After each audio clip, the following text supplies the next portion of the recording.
Good morning, everybody. Gavelin, welcome to the Joint Standing Committee on Education and Cultural Affairs. Thank you for being with us this morning. Apologies, we are getting a bit of a late start. I think we're all just a little bit tired after last night's late activities, but excited to be back with all of you. So I definitely beg everyone's patience who's watching or contributing. If you see him a few steps behind or a few Fruit Loops short of a full box, I know the entire committee is very tired after a couple of days of good work in Augusta. But we are here for public hearings. So we're assembled electronically for the purpose of inviting public comment on legislation.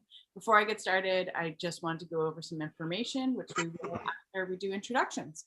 So I am Senator Maddie Daughtry. I represent State Senate District 24, which are the communities, last time I checked, of Brunswick, Harpswell, North Yarmouth, Freeport, and Pownell.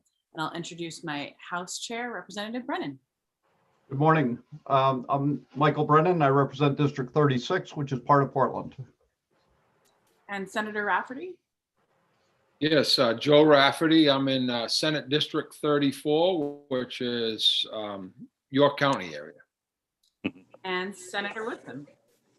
Dave Woodson, District 33, York County. And Representative Crockett. Good morning, everyone. Ed Crockett, District 43, part of Portland and part of Falmouth. Representative Dodge. Thank you, Madam Chair. Good morning, everyone. Jan Dodge, House District 97, Belfast, Northport, and Waldo. Representative Lyman. Good morning, Sheila Lyman, District 74, Livermore, Jay, and Livermore Falls, and coming to you from Augusta. Thank you. Representative McCray will be with us hopefully around 11. And Representative Millett. Good morning, Rebecca Millett, representing House District 30, which is most of Cape Elizabeth. Representative Roach. Slow on the draw, this morning for some reason. Good morning, I'm Representative Tim Roach, District 7, Wells. And Representative Salisbury. Good morning, I am Sue Salisbury and I represent House District 35, which is part of Westbrook. And Representative Sampson. Good morning. Live, bright-eyed and bushy-tailed from the state capitol, I'm Heidi Sampson, representing House District 21, Alfred, Limerick, Shapley, Newfield, and Parsonsfield. And Representative Stearns. Good morning, my name is Paul Stearns. I represent House District 119, which consists of 12 towns and the unorganized townships of Piscataquis County. Thank you very much, committee. So just to go over a couple of reminders for everyone, this meeting is currently being live streamed on both our YouTube channel as well as the Zoom platform. That means if anyone who's in the participant meeting via Zoom can be seen, just a reminder, if you're on mute, just make sure that when you go to speak, you unmute yourself. I know that I will be very guilty probably in our sleepiness of going X, Y, and Z. This is being, streamed live, so don't say anything that, you wouldn't say to your parents, or don't share any confidential information that you wouldn't like to be streamed publicly. We are going to ask a sort of a reminder, just in acknowledgement that it is a Friday, if we can ask people to try to aim to keep their testimony around 3 minutes. That way we can make sure that we get through everyone. We have quite a few folks here to testify on bills this morning.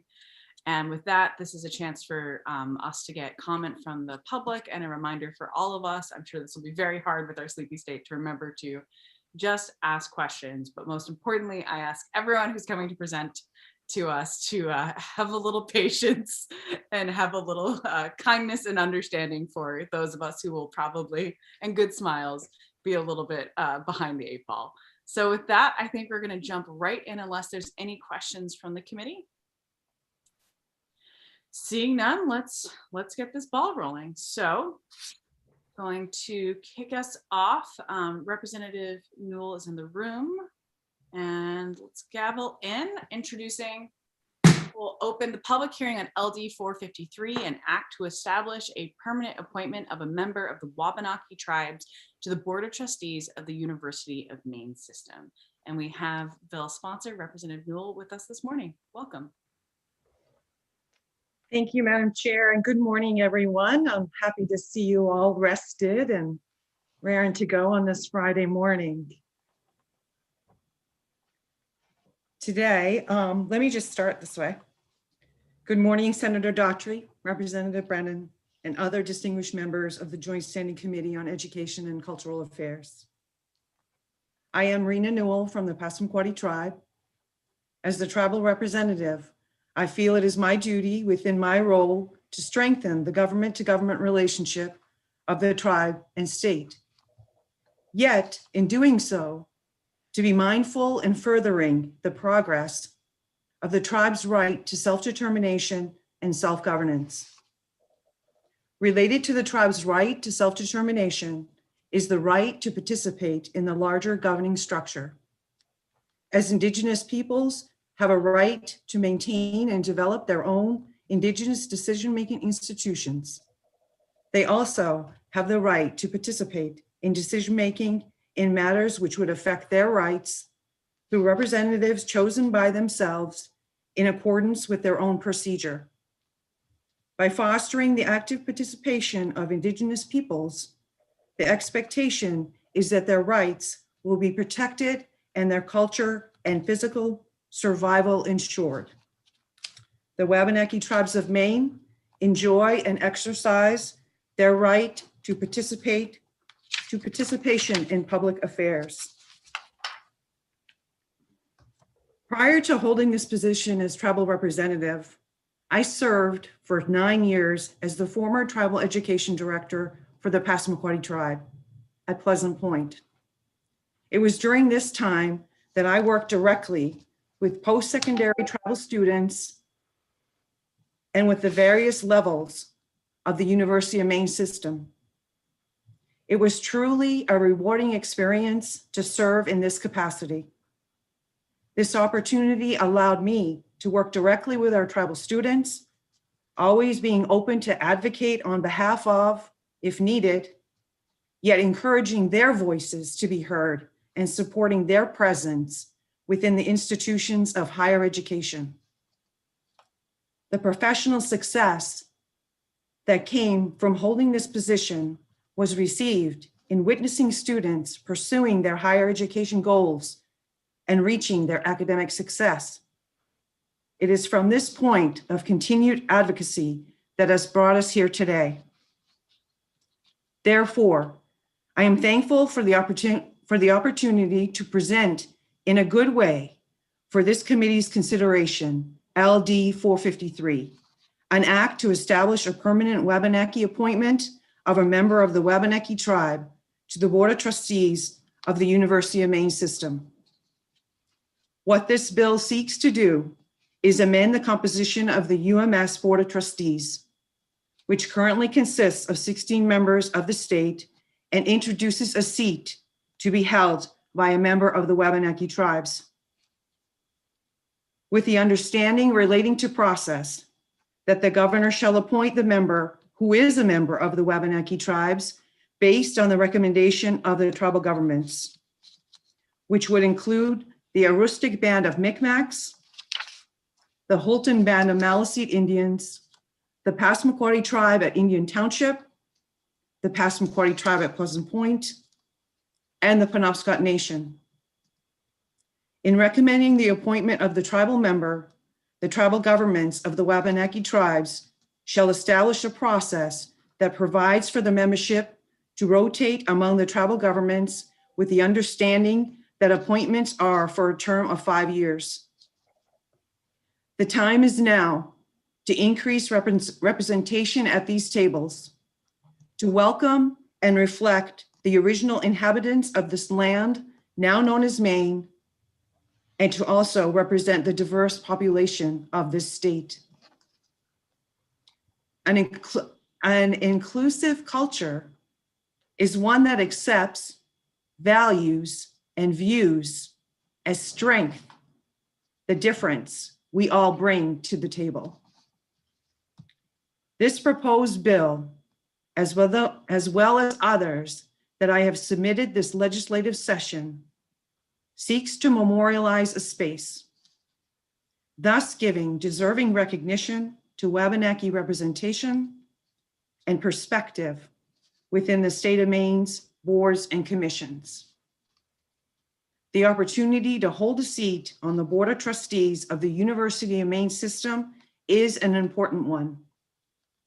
It provides an opportunity to receive valuable input from a tribal representative from the above-mentioned tribes, thus providing a voice from a Wabanaki cultural perspective in the areas of the UMS system oversight, academic programs, faculty tenure, tuition rates, and operating budgets. The feeling of connection is important to an Indigenous person as it reflects our cultural values to community and with all that surrounds us.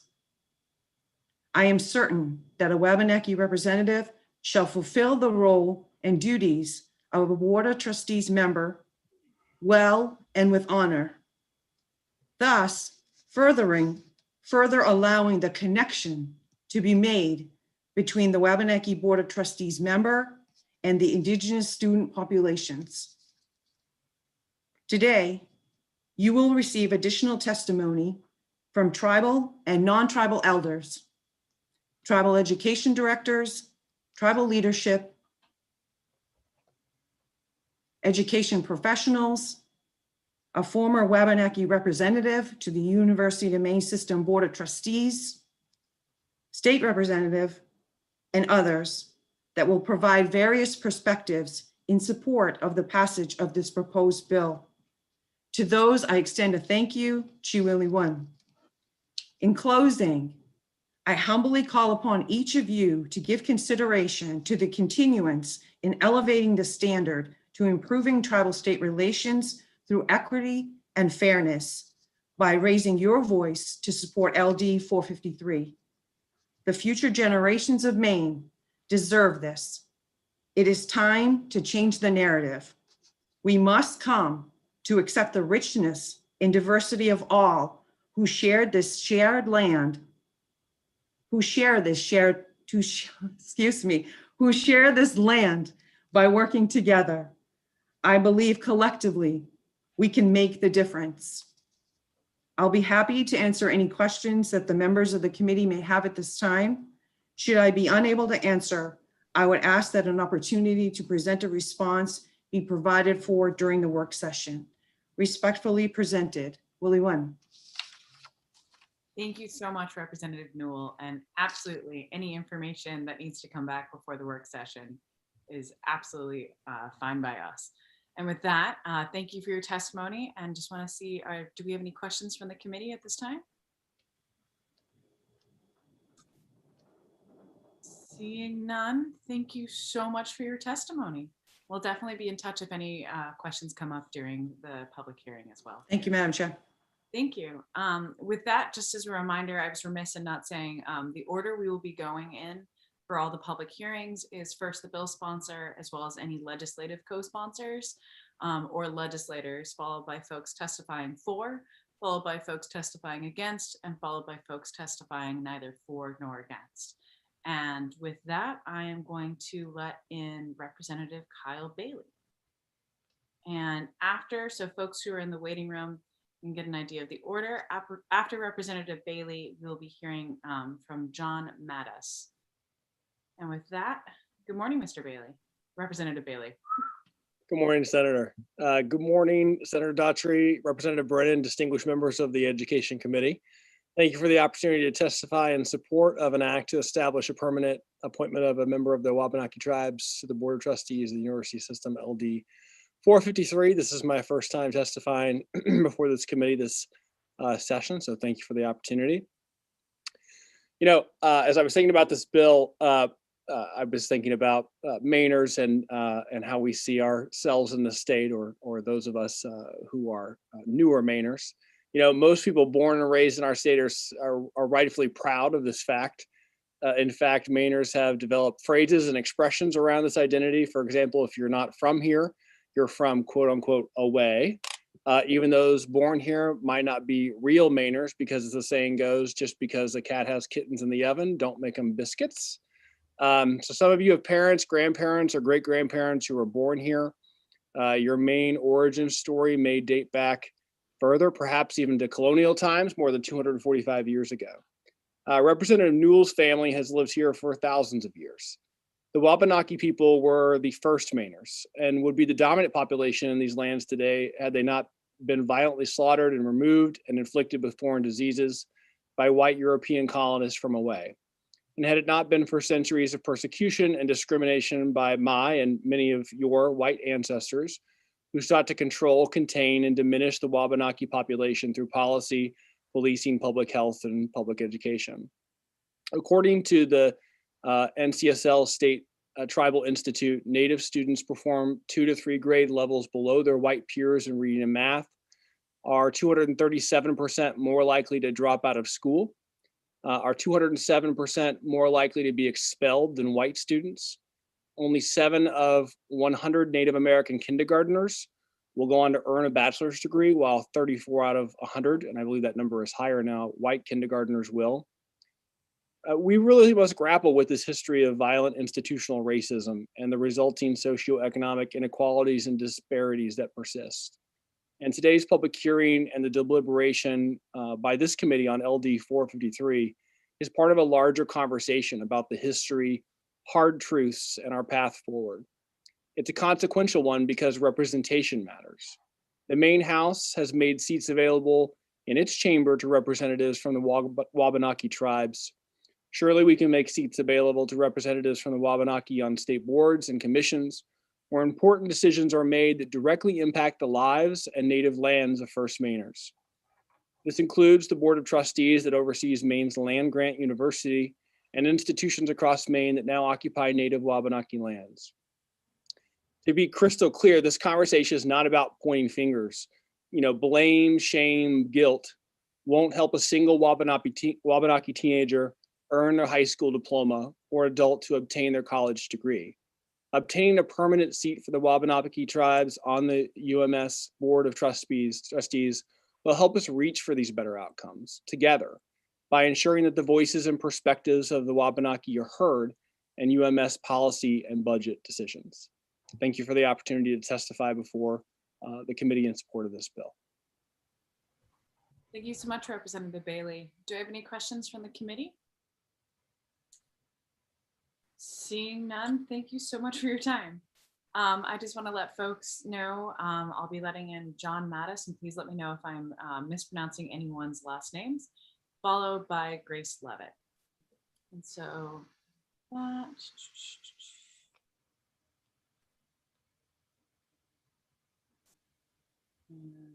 Popping Mr. Mattis over. And good morning, Mr. Mattis, and you'll have to correct me if I've gotten your name wrong.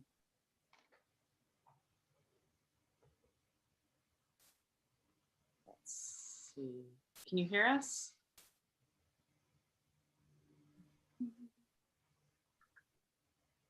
Let's see. Mr. Mattis, if you can hear us, if you can unmute and start your video.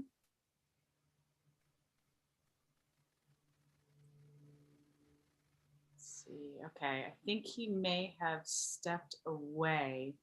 I don't know, Sam, if we have a way to contact him for what he signed up through email, just to check. But with that, I am going to let in Grace Levitt. We are now moving to folks who are testifying for this bill. And with that, we'll see if we can get Mr. Mattis back. And welcome, Ms. Levitt. Great, thank you. Good morning, Senator Daughtry, Representative Brennan, and members of the Committee on Education and Cultural Affairs. My name is Grace Levitt. I'm a high school Spanish teacher, National Board Certified, on leave from SAD 51 to serve as president of the Maine Education Association, representing nearly 24,000 educators in the state. The MEA Board of Directors set promoting social and racial justice as one of its priorities this year. We've been learning a lot. This work is ongoing and certainly will continue into the future as a continuing priority of the organization. There is so much to do to ensure our public school systems and institutions are welcoming of the diverse population we serve, and that these systems are equitable and inclusive of all. The MEA has begun the practice of starting our meetings with a land acknowledgement, in which we remind participants of the land on which we are holding our meetings and trainings. This is a practice that the National Education Association brought forth just a few years ago at an annual representative assembly, and MEA has since adopted. I still have much to learn about the indigenous peoples of Maine, as well as of our country, their history and their culture. But what knowledge I have gained thus far through this practice has brought greater clarity and urgency to the need to be sure that as decisions are made, we're including the voices that are representative of our population. Institutions like the University of Maine play an extremely vital role in our state, both in our state's education and also economy. With that role comes the obligation to be inclusive of all members and all voices. While MEA understands the need to have a board of trustees that can efficiently manage the operations of the university, we also feel the system's board of trustees, given its important role in our state, has a heightened responsibility to be inclusive and dedicated to racial equity. A critical step toward accepting this responsibility is acknowledging the role of America's first people by making sure the Native people of our state have a voice in our state's university system. The voice of a representative of the Wabanaki tribes should be included on the Board of Trustees of the University of Maine system. I understood from Representative Newell's speaking that this would be adding a seat to the Board of Trustees, which I included in this last paragraph. That is what we feel would be best going forward.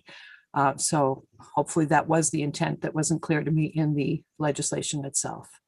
But we certainly do hope that this will be passed and would ensure the representation of the diverse voices on the UMaine System Board of Trustees. Thank you for your time. Thank you for your work last night. I know you had a late evening. I'm glad you're all here this morning. We'll try to answer any questions if you have any. Thank you. Thank you so much, Ms. Levitt. Does the committee have any questions at this time? Seeing none, thank you so much for your testimony. And we are going to circle back and go back to Mr. Mattis, and you'll have to let me know how much I massacred your name. Senator Dowtry, Representative Brennan, and members of the Joint Standing Committee on Education and Cultural Affairs. My name is John Mattis, and I am speaking in favor of LD 453 on behalf of the Committee on Indian Relations of the Episcopal Diocese of Maine. The Committee on Indian Relations has been working since 1991 to improve relationships between Episcopalians and other members, other Mainers who are descendants of settlers, and Wabanaki peoples who are descendants of the original inhabitants of Maine. We believe that all people are beloved by the one who created us all, and that all people, including those indigenous to this place, deserve to be treated with respect and to have their voices heard when decisions are being made that affect their lives. I am also Associate Professor Emeritus in the College of Education and Human Development at the University of Maine in Orono. While on the faculty at the University of Maine, I chaired the committees that designed the Native American Studies program in 1994 to 96 and selected the first director of that program in 1996 to 97. I also worked to incorporate Maine Native American history and culture into the curriculum of our pre-service teacher education programs. LD 453 would ensure that there is always a representative of the Wabanaki tribes on the University of Maine System Board of Trustees. Although Wayne Newell, Passamaquoddy, and Bonnie Newsom, Penobscot, served on the Board of Trustees from 2006 to 2011 and 2011 to 2016, respectively, the current membership of the Board of Trustees does not include anyone from the Wabanaki tribes. The tribes are seeking to strengthen government-to-government relationships with the state of Maine, and many Mainers are responding in support of improving tribal-state relationships and overcoming past misunderstandings and conflicts. Having representation on key state decision-making bodies, such as the University of Maine System Board of Trustees, would ensure that the views and concerns of tribal governments are adequately represented in the deliberation of those bodies. Among the issues that the University of Maine System Board of Trustees will be dealing with in the future and that impact Wabanaki people and tribes are the following. The Indian Tuition Waiver and Scholarship Program. LD 291 passed in 2001, an act to require Maine Native American history and culture in all Maine schools. Natural Resources and Economic Development. Care and management of Wabanaki cultural resources held at University of Maine System campuses. And the One University institutional accreditation. In my written testimony, which I submitted, I have provided more information on each of these issues.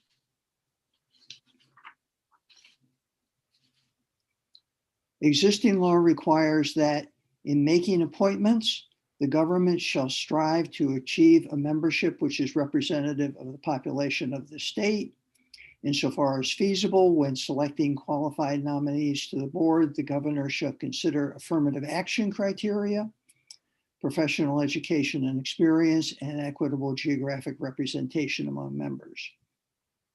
The current membership of the board consists entirely of people who are visibly white. There's no one on the board who represents the 7% of the state's population, according to the most recent available estimate of the U.S. Bureau of the Census, who are Indigenous, Black, Hispanic, other people of color, or mixed race.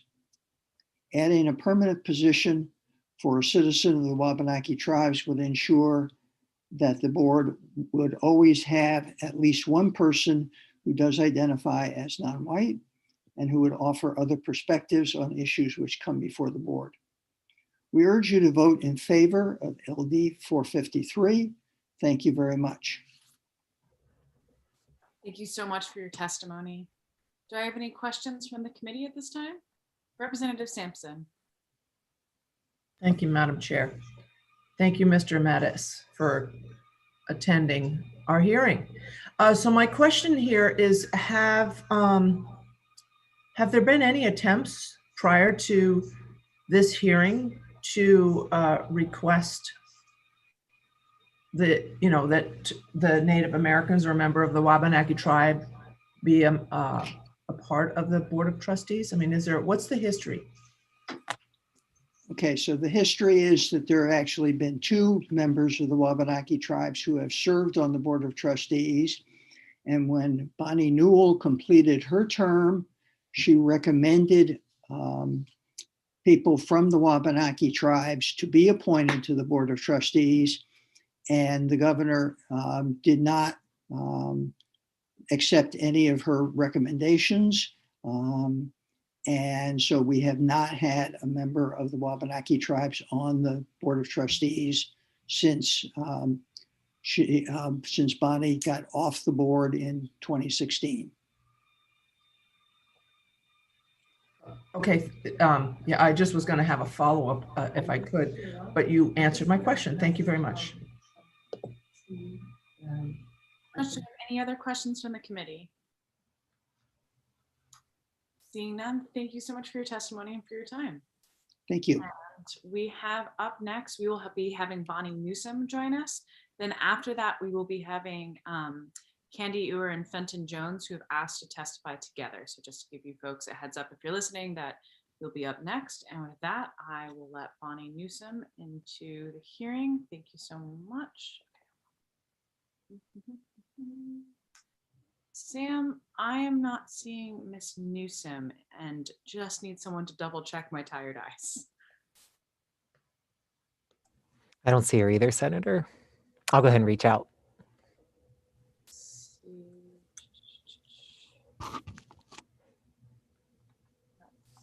Okay, after that, we'll be having, unless I was just gonna message, is Miss Newsom perhaps on someone else's, oh, Miss Newell, can you hear me?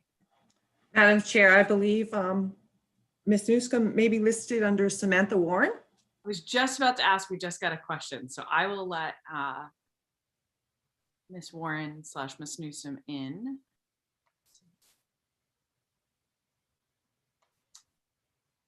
And good morning, Ms. Newsom. If you can hear us, the floor is yours. Good morning, everyone. Good morning. Sorry about that. No problem, that's fine. It's good to see you all. Senator Daughtry, Representative Brennan, and distinguished members of the Joint Standing Committee on Education and Cultural Affairs. My name is Bonnie Newsom, and I'm an assistant professor of anthropology in the Climate Change Institute here at the University of Maine. I'm also a proud citizen of the Penobscot Nation. As you know, the University of Maine is located on our Marsh Island in the ancestral homeland of the Penobscot people, where issues of water and territorial rights and encroachment upon sacred sites are ongoing. If you visit campus, you will notice bilingual signs that identify campus spaces in both Penobscot and English. And this is an important reminder of the Penobscot people's deep connections to this land, a connection that extends back at least 10,000 years. The university recognizes these deep ties between the Penobscot Nation and this place, and also recognizes that the Wabanaki tribes are distinct, sovereign, legal, and political entities with their own powers of self-governance and self-determination. In 2007, as Dr. Mattis mentioned, Passamaquoddy elder and scholar Wayne Newell became the first Wabanaki person appointed to serve on the University of Maine System Board of Trustees, something that he considered very, very meaningful. When his term ended, I became the second. I was truly honored to serve from 2011 to 2016, and I'm equally honored to be asked by the University of Maine System to speak on its behalf today in support of establishing a permanent seat on the Board of Trustees for a Wabanaki tribal member, as LD 453 proposes. There were numerous times during my tenure as a trustee that my experiences as a Wabanaki woman informed my perspectives on the issues and investments before the board. For example, I remained a steadfast advocate for UMS universities like those in Machias and Presque Isle that serve Wabanaki communities, because I've experienced how access to higher education can empower us to confront the unique social, political, and economic challenges Indigenous peoples face in this country. As a Wabanaki person, I also provided the board a unique lens through which to view our oversight and operational duties. For example, during my tenure, the Board of Trustees shifted its meeting seating arrangements to include university presidents at the board table. I supported this, but also expressed that the same courtesy should be extended to faculty representatives to the board. And this comes from my experiences with Wabanaki leadership approaches, which tend to be very inclusive. This may seem minor, but I share it because I feel that sitting together and working together go hand in hand. And as board members, we each bring our individual knowledge and best practices, including those I have seen as an Indigenous person, to the board to achieve sound recommendations for the benefit of all. This example also speaks to one of the great benefits in having a Wabanaki tribal member on the governing board of Maine's largest educational and economic development enterprise, which goes well beyond the understanding of Indigenous issues that a Wabanaki tribal citizen will bring. At a time when so much is being done to strengthen tribal-state relations, the deliberate inclusion of a Wabanaki person on the Board of Trustees would foster further opportunity for us to work together on matters of shared interest and importance, thus improving overall relations and providing a model for productive collaboration. Passage of LD 453 would also signal the state's commitment to Indigenous students and thus our tribal futures. Wabanaki students have been well served by the University of Maine system, which waives tuition and mandatory fees for Indigenous students. Maine's public universities have also added several Indigenous faculty and supports numerous Wabanaki community engagement and cross-cultural learning initiatives that span pre-K through 20. Elevating Wabanaki voices to the board builds on that progress for the benefit not just of tribal members, but of all students, faculty, staff, and all Maine citizens. Finally, representation truly matters. And to see a Wabanaki person like themselves serving on the Board of Trustees sends a very powerful message to Native students that our voices are valued and that they can and should aspire to leadership positions that have the potential to affect positive change for our communities. This validates their identity and creates new opportunities for them to serve. As the University of Maine system accelerates institutional action to advance diversity, equity, inclusion in both admissions and hiring, it welcomes a governing board that reflects the people of Maine and its own student population. Requiring Wabanaki representation on the board is an appropriate step that recognizes how tribal lands, culture, people, and resources have uniquely contributed to the success of the University of Maine system universities. Wabanaki tribal citizens bring important philosophies of education, inclusivity, and resource management that will strengthen stewardship of the system and enrich classroom, campus, and community activities. We truly hope you will support this overdue and deeply meaningful proposal. And thanks so much for giving me the opportunity to testify today. And I really look forward to answering any questions you might have. Thank you so much, Ms. Newsom. We have a question from Representative Sampson.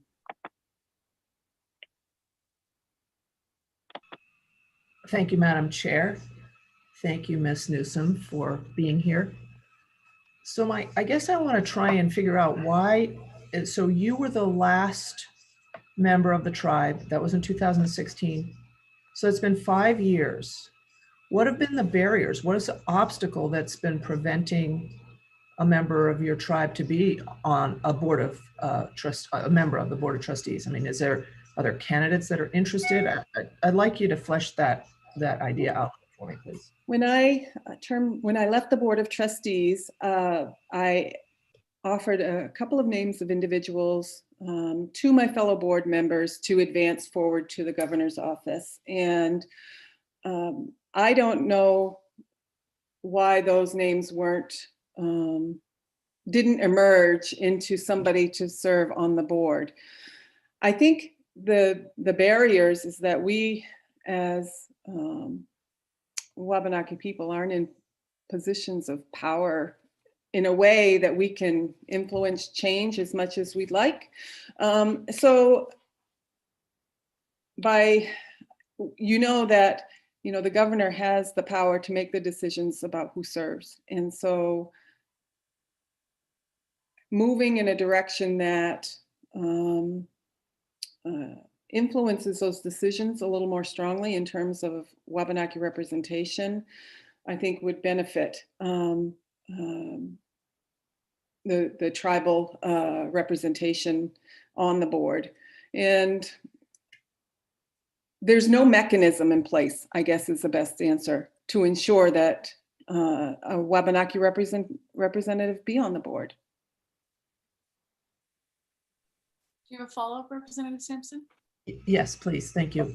That's helpful. So I guess I'm just trying to figure out, I mean, what you're asking seems to be a no-brainer to me. So I'm just trying to figure out what in the world is going on. And when was the last time that, okay, I have sort of a two-part question. So you've got the university system. They have influence. They can request things and individuals and as well. So yes, the governor appoints, but the Board of Trustees, the members of the Board of Trustees and the university system, they're not devoid of those abilities to lobby per se. So when was the last time that you or someone else put in a request to the chief executive? Well, it wasn't a formal request. And I guess that's probably where the breakdown happened.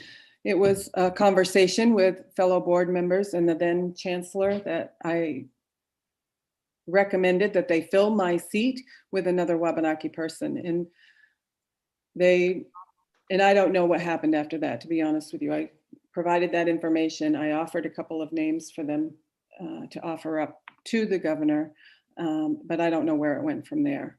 And maybe, perhaps one of the approaches to this question is to raise it with Samantha Warren, who's our Director of Government and Community Relations. She may be able to address that question better than I can. I didn't have much involvement with the board after I left the board. Thank you. When Ms. Warren comes up, I'd like a little more information. So thank you so much. I appreciate your help. Mm-hmm. Thank you so much. Do I have any other questions from the committee at this time? Seeing none, just thank you for being here with us. Thank you. For your testimony. Up next, I just clicked out of my screen. I do believe up next that we have Fenton Jones and Candy Ur, who will be testifying together. So just bear with me real quick while I promote them to panelists.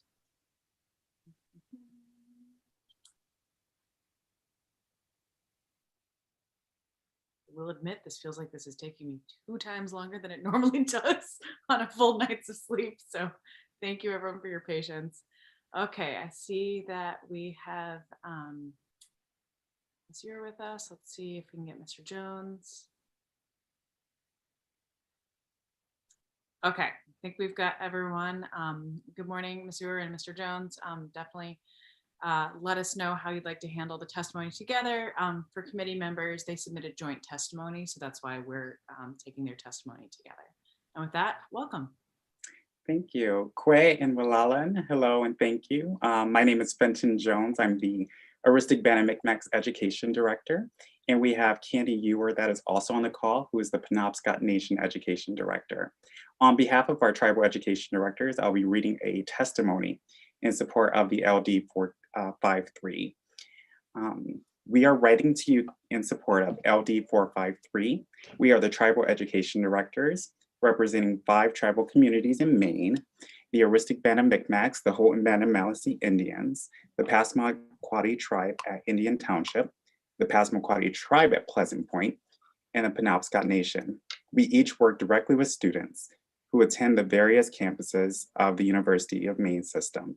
Collectively, we have approximately 290 students enrolled across the University of Maine system. Representation and connection with other tribal citizens is important to the success of our students. The degree of representation at all levels, student body, faculty, and at its highest level of oversight, the Board of Trustees, is key to our students finding their educational home at the University of Maine campus. In order to support success and remove barriers, our students need peers, staff, and administrators who understand their motivations and fears and stereotypes and believe in their unlimited potential.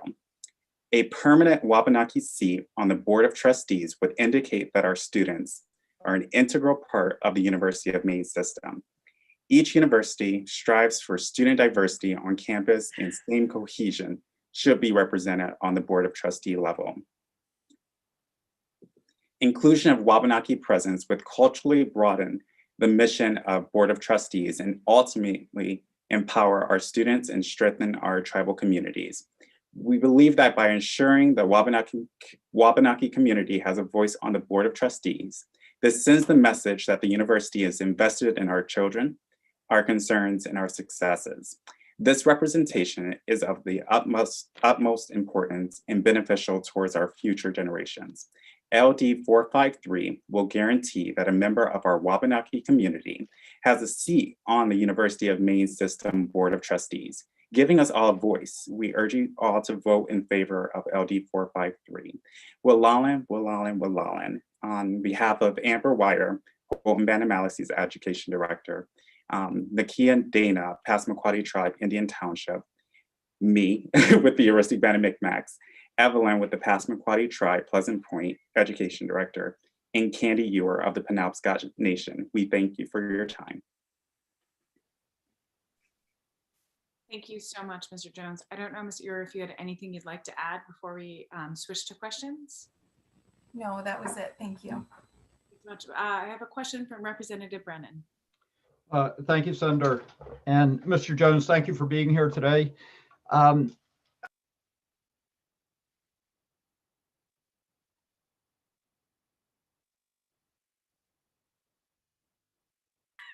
Representative Brennan, you're on mute. And when I went to tell you you're on mute, I was also on mute.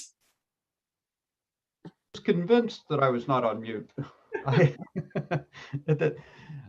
Again, thank you, Mr. Jones. Thank you for being here today. And my question was, you gave us the number of students that were attending the University of Maine system. My question was, do you know how many are attending the community college?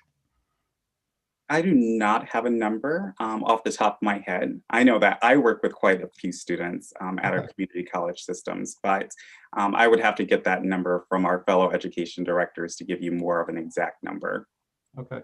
And secondly, I know there's a tuition waiver for students attending the community college, the Native American. Does that also apply to the university system?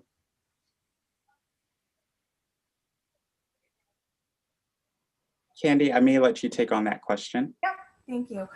Yes, there is a waiver at both systems, but the waiver is administered a little bit different, so it's not exactly the same, applied the same.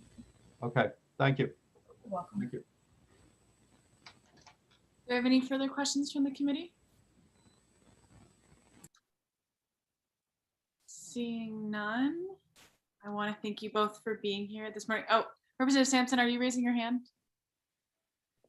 No, sorry. I was just trying to fix the light so I don't look like I'm in the dark here.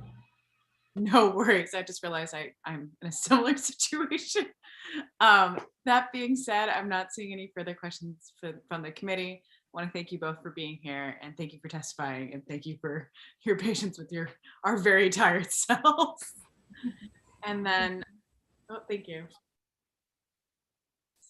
See, up next we have Cyril Francis. So let me switch everyone over.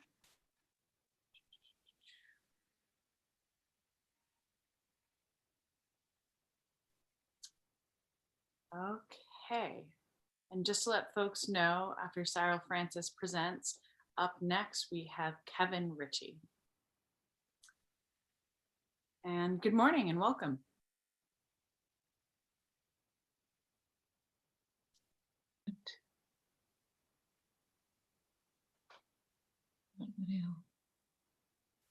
Yes, good morning. Welcome. Thanks. Cyril Nil Lewis, Beskramu Gudnil, Ziboy Nujeo, Cheek Nokchugnil Dulna Bemek, Sida Alagomugig, Williwan. Good morning, Senator Daughtry, Representative Brennan, and other distinguished members of the Joint Standing Committee on the Education and Cultural Affairs. My name is Cyril Francis. I'm a proud citizen of the Passamaquoddy tribe in Zibayik, Maine. I present this testimony today in strong support of LD 453, an act to establish the Board of Trustees, an act to establish a permanent appointment of a member of the Wabanaki tribes to the Board of Trustees of the University of Maine system. In 1995, I earned my bachelor's degree from University of Maine in Machias. In 1998, I earned my Master of Social Work degree from the University of Maine in Orono. I am very proud of these accomplishments and am extremely grateful for the opportunity to have pursued my degrees in Maine. As you have heard from others who have testified, there hasn't been a member of the UMaine Board Trustees who represented the Wabanaki tribes. The first serving member of the board was Harvard graduate, Mr. Wayne Newell of Indian Township. Mr. Newell was appointed by Governor Baldacci in 2007. Then after Mr. Newell, as others have mentioned, Bonnie Newsom served. But since that seat was vacated, it has not been filled. In order to have a diverse representation on this Board of Trustees, a member of the Wabanaki tribes is warranted and would be most filling. We have many tribal members who exemplify leadership skills, possess team player attributes, and would be fair to all students. A member of our tribes would know best the needs of the Wabanaki students and would advocate for these students if and when necessary. I, as well as citizens of the Wabanaki tribes, would be honored to contribute to a prestigious board such as the UMaine Board of Trustees. I'm happy to answer any questions at this time. Thank you for your consideration. Thank you so much for being with us, and thank you for your testimony. I have a question from Representative Sampson. Thank you, Madam Chair. Thank you, Ms. Francis, for being here. Thank you. You may not be the person to ask, but I just had this thought.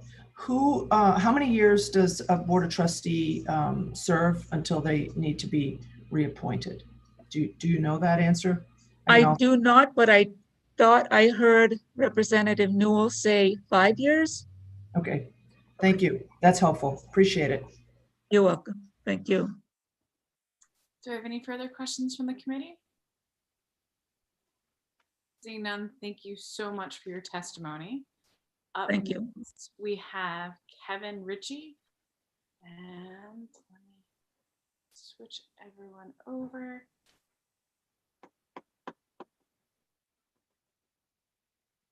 Good morning, Mr. Ritchie.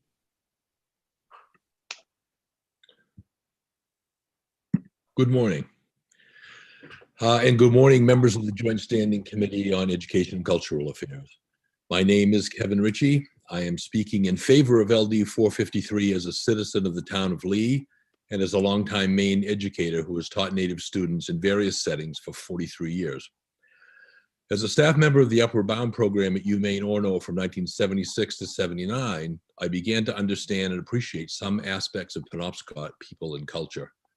From 1980 to 81 at the Bangor Job Corps Center, further experiences increased my understanding through relationships with Passamaquoddy and Penobscot youth. From 1981 to 2016, as an educator at Lee Academy, my professional and personal life was enriched by teaching Passamaquoddy and Penobscot students. From 2017 to 2019, I gained additional knowledge and awareness through working with staff at the 3 K-8 schools of the Penobscot and Passamaquoddy tribes as a grant administrator with Maine Indian Education. To my great good fortune, I had opportunities over many years to visit the reservations, to meet with elders, to participate in ceremonies of celebration and loss, and to build relationships that helped me better understand the tensions and contextual differences between races. Cultural differences are real and profound, yet often incompletely seen and acknowledged and understood. Through trial and error, I figured out that if I wanted to help my Native students learn more effectively, I needed to make positive use of the different ways of seeing that I was being shown by them. I needed additional ways to understand and teach about culture, history, storytelling, and nature. I also needed additional ways to be in relationship and different ways to listen. My inclinations as a white person to focus my teaching solely on content learning goals and achievement of concrete skills and knowledge would have had no other context if not for my good fortune. And all my students benefited, Native, non-Native, international, all of them. My point is this: far more Maine people do not have access to experiences such as mine than do have access to them. LD 453 can bring a unique, long-term depth of experience and perspective to the university board, which could change this fact. A more diverse university board could better support racial awareness and understanding in our young teachers, young business leaders, young professional people, and others who graduate from and those who work within the university system. LD 453 could provide an opportunity to further evolve what is already a good faith effort to shift perceptions, to right wrongs, to build more truthful and beneficial relationships between our state government and institutions and the governments of the tribes of Maine. In addition, I believe that this board member could be a natural conduit for the views of people of other races and cultures in Maine to the university system. In this time of addressing global environmental crises, a Native trustee voice could be a helpful part of the systemic planning and visioning around such matters that I'm guessing the university system is already pursuing. This person could also provide insight regarding tuition-related matters with Native students in Maine. An ongoing tribal voice on the trustees could help the university see and pursue its role in helping to fulfill the vision of LD 291, a past law that's close to my heart. You may recall that LD 291, passed in 2001, was designed to formalize teaching of Native history and culture to all Maine youth. Unfortunately, the law was never adequately supported. Its potential perhaps not fully understood. I see the re-examination of LD 291 as a crucial way to develop greater racial awareness and understanding among students training to be Maine teachers, a gift awaiting to happen for them. And a permanent member on the board could provide perspective and leadership toward this effort. LD 453 is an opportunity to, over time, assist us in better knowing each other, Native Americans, Caucasian Americans, and the increasing number of African Americans and Asian Americans who are Mainers. What little I really understand about racial and cultural difference came to me through opportunities to experience the generous spirit of many Maine Native people. Passage of LD 453 would help to open a door which, through policy and programs, broader discussions and perspective could have a similar effect, directly and indirectly, for many more Maine people. I urge you to vote in favor of LD 453, and I very much appreciate the opportunity to speak to you today. Thank you. Thank you so much, Mr. Ritchie. Do I have any questions from the committee at this time? Seeing none, thank you so much. Up next, we have Ms. Dana, who I am promoting to panelist. And after Ms. Dana, we have, I do believe Wayne Cobb unfortunately had to step away due to a prior engagement. So I would just say to anyone who's in the attendees room, if I've not called your name and you are intending to speak, please make sure to go to the reactions tab and hit raise hand so we can make sure we don't miss you. And with that, welcome, and the floor is yours, Ms. Dana. Good morning. Thank you, Madam Chair. Senator Daughtry, Representative Brennan, and members of the committee, it is my honor to be here today to speak in support of this very important bill. My name is Mullian Dana, and I am a citizen of the Penobscot Nation, and I also serve as our tribal ambassador. So I will be giving testimony today on behalf of the Penobscot Nation in support of this bill. It's kind of neat going later in the process because so many great things have been said. I can be a little bit briefer in my remarks. I want to thank Representative Newell for her leadership on this issue, as well as her other bills. I really enjoy the idea of placing permanent Wabanaki seats on these different boards and institutions, because then we get, no matter who is in the executive branch or what administration we're under, we have a guaranteed place where meaningful consultation and collaboration will happen.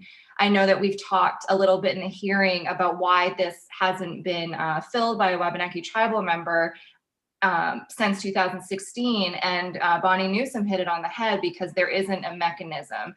And this is the case in a lot of instances in tribal state relations. There's a real lack of clarity and a lack of communication. So when we can put these things in place to make this process easier, there is a lot more room to grow trust. And I think as we approach, hopefully, a new dawn of tribal state relations, we're looking at healing, we're looking at trust, and we're looking at hope as kind of things we're all striving for. I think there are a lot of efforts in the legislature over the past couple of years to improve this relationship, and this bill is exactly, a no-brainer. This is a great thing to do to make this better. We've talked a lot about some of the mechanics of how all this works, and Bonnie Newsom talked about how the University of Maine Orono is on traditional Penobscot homeland. There is signage in the Penobscot language around campus. We have done some meaningful collaborations between the campus and our tribe that really speaks to the power of that relationship and how we're trying to make the most of it.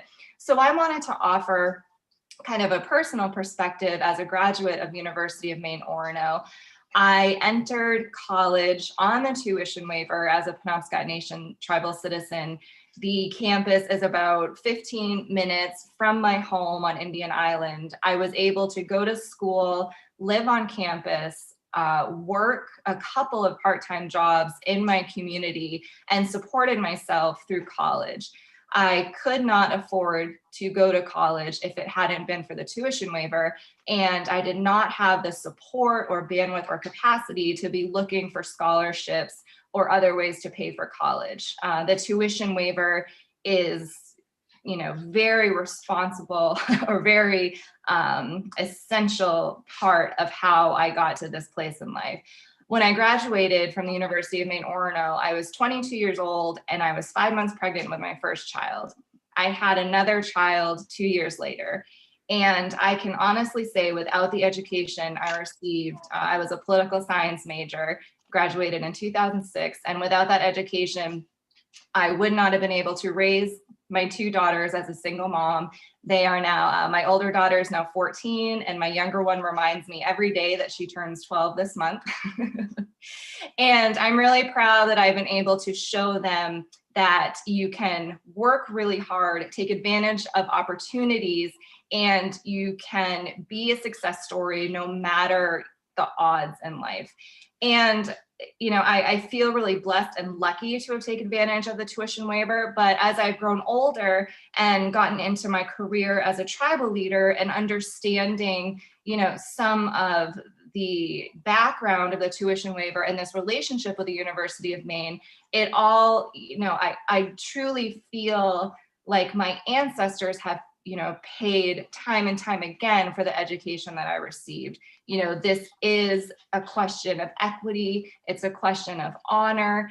And this relationship with the University of Maine system is something that needs to be nurtured and grown because education has been such a great equalizer for our people. I get to do some work around equity in Maine at the moment. I am the co-chair of the Permanent Commission on the Status of Indigenous, Racial, and Tribal Populations in Maine. I'm also the co-chair of the Maine Climate Council Subcommittee on Equity. So it really does my heart good to see these themes permeating a lot of different aspects in Maine: culture, society, and now government. So I'm very pleased, as you can tell, to support this bill today. I would urge you to vote ought to pass. I am more than happy to answer any questions. And I really want to thank all the tribal citizens, academics, all the experts, and especially Representative Newell that have offered such a wholesome picture of where we are at with this issue right now. Thank you so much. Thank you so much, Ambassador Dana, and I apologize for completely tired blanking on your title. Thank you for your testimony. Do I have any questions from the committee? Seeing none, thank you so much for taking the time for being here this morning with us and for your testimony. And with that, if there's anyone left in the attendees room who would like to testify, just one last reminder, please raise your hand via the reactions button. And not seeing anyone, I think, Sam, unless I'm wrong, that is everyone we have signed up to speak, correct? That's everyone, Senator. So we'll just say, do we have anyone who would like to testify against? Seeing none. Is there anyone who'd like to testify neither for nor against? Well, seeing none, Senator Woodson. Thank you, Madam Chair. This is all, we have taken up everybody who wants to speak, right? Yes. Okay. Would it be appropriate to close the hearing and go directly into work session? We can definitely, after I close the public hearing, take a straw poll of the committee and see how everyone feels and just definitely check. So first, with that, let me close, let me pull up my correct documents. So with that, let me close the public hearing on LD 453. And before we transition to LD 515, we will definitely check in with everyone. Representative Brennan? Thank you, Madam Chair. And I just say right up top, I'd be a little reluctant to go into work session at this particular point on this bill. I do have two questions for our staff person that I was hoping to follow up on in work session. And the first one is that in the current law, it says that when the governor makes appointments to the Board of Trustees, he or she would engage in affirmative action process and criteria. Examining that, and I'd like to know what the governor does at this particular point to follow affirmative action criteria when selecting people to be on the Board of Trustees. So, because that's an existing law. And then secondly, in the amendment that you sent us yesterday, the proposed amendment, I just think there needs to be some clarification about how the process would work. If there were recommendations from the tribe, a recommendation from the tribe, I believe it says that the governor must act on that recommendation. And I don't know if we have the authority to do that. Representative Brennan, that's definitely something we can get information on. Seeing that Senator Woodson, you had your hand up as well. Just want to make sure I'm not passing over you. No, I just feel that we could go in a work session and get this thing done with. So then I guess I would ask at this point, I do want to make sure that everyone has their information. My only hesitation is mostly my sheer exhaustion and fear that I will miss something in it. But to honor that request, I would just say, oh, Representative Dodge. You have your hand up. You're on mute. I'm sorry, I don't mean to interrupt you. Would you like to finish your statement or thought? Oh, I was just going to say we can do a straw poll to see if people would like to go into work session. But just, I think would probably just caution, because I do want to make sure that Mr. Seneff has time to collect all the information, that perhaps maybe this is something we can just get on our docket for as soon as possible. Any other thoughts, Representative Dodge? Well, my question was, I wonder if we don't want to hear from Ms. Warren, the government relations person, for her input also. And she is not in the waiting room, if I understand you correctly. Correct. Okay. I would like to hear from her. Thank you. So I would say, Senator Woodson, just keeping in mind that we've had 3 different requests, I think at this time, I think it would probably be best to wait for everyone. Representative Newell. Yes, thank you, Madam Chair. It was my understanding in speaking with Ms. Warren that Ms. Newcomb would be speaking on behalf of the University of Maine system. And I would urge the committee to, and this is exactly why I think we should maybe perhaps hold off on the work session. If you look at Ms. Newsom's testimony that's available and was emailed us online, it is on the University of Maine system letterhead and does make that connection clear. So thank you for that reminder, Representative Newell. Senator Woodson. I have no comment. Okay. Seeing that, is with those questions, is there still a desire for a straw poll about whether going in a work session, or do we want to defer to a later date? Oh man, we're seeing a lot of blank stares. Defer. What? Defer. Defer. Senator Rafferty? Yes, I would agree to defer just to get those questions answered.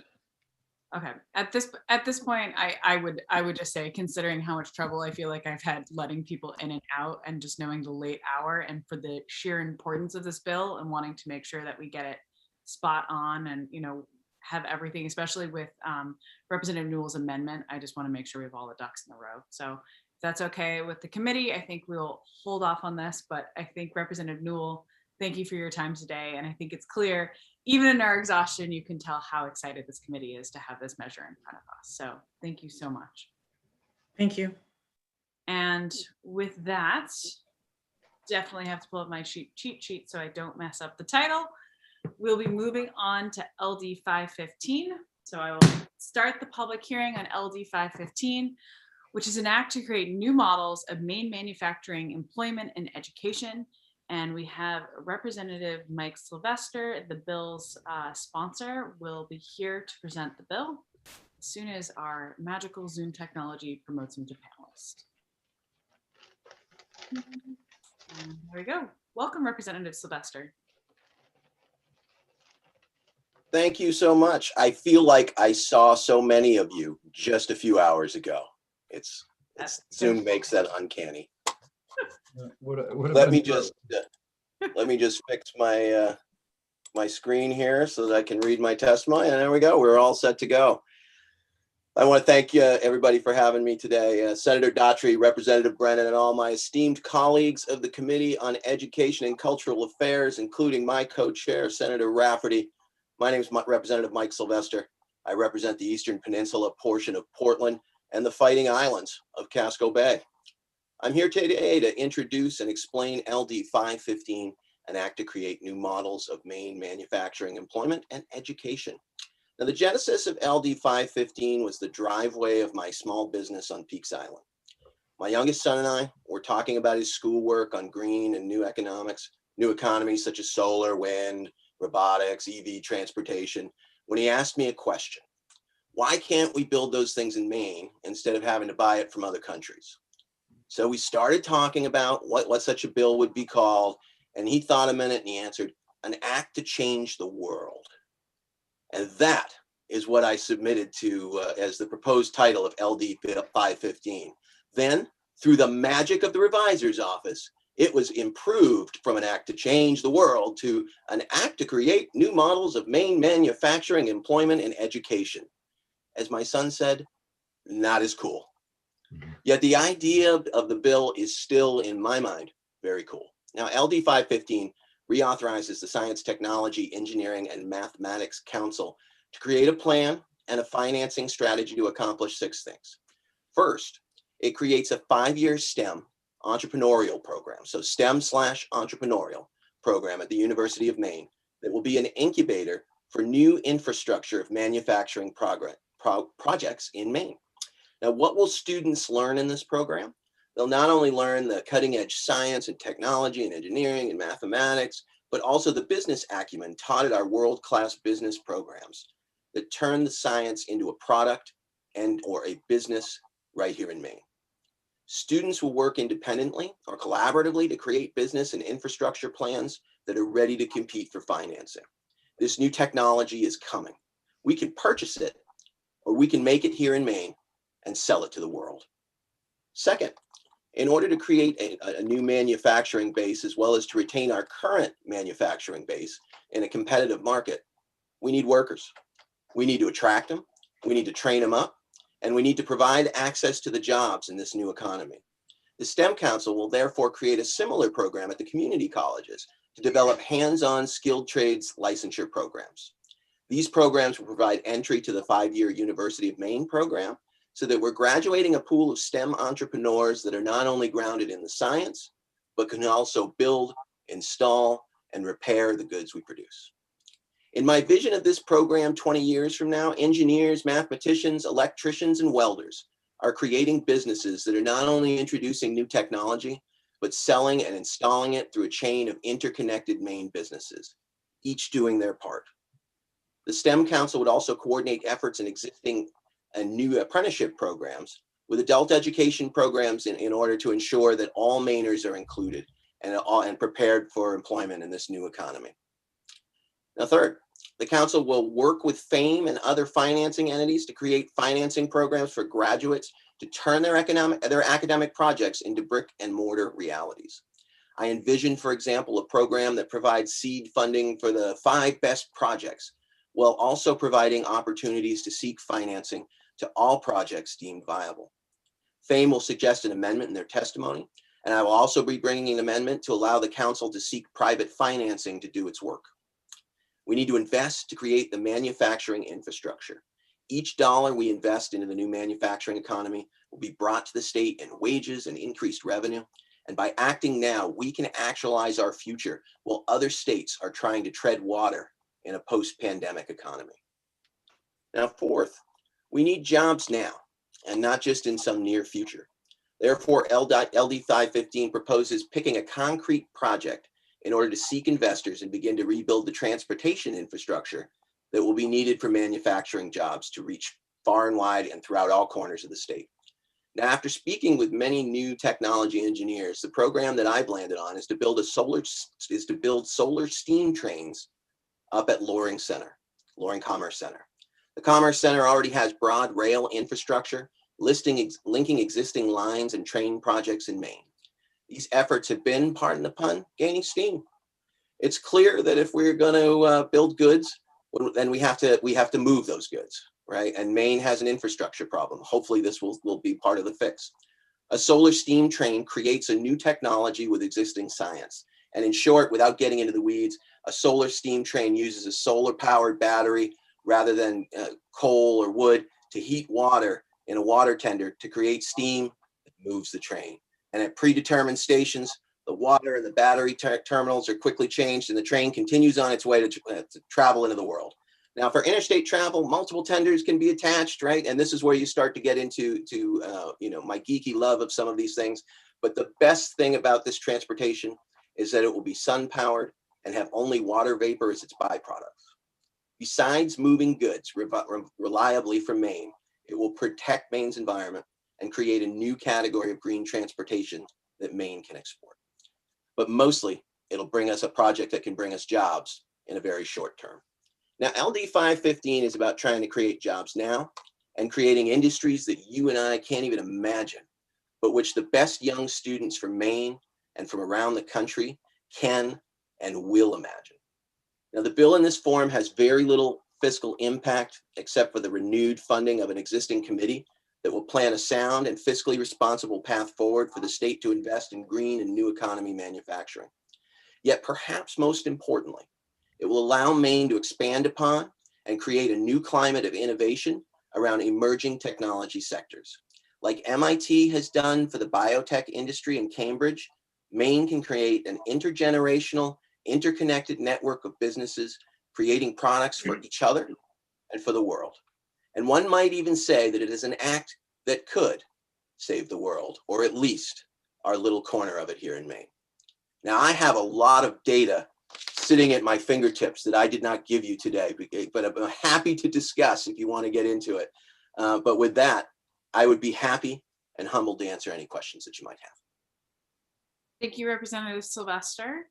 I think we all look familiar because I think we all saw each other in less than 12 hours ago.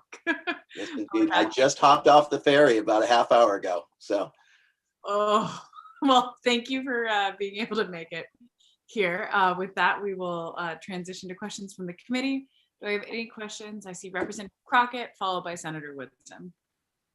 Thank you, Madam Chair. And as I've been listening to Representative Sylvester give his testimony, my first thought is maybe I should have submitted some testimony in support of this, as opposed to trying to figure out how to come up with a question as to what I'm going to say in this public hearing. Just one piece of Representative Sylvester's testimony that I think is critical is his focus on entrepreneurship. And about 20 years ago, at the graduate level in business schools across the country, entrepreneurship became not only the most popular, but one of the highest sought after degrees in the country.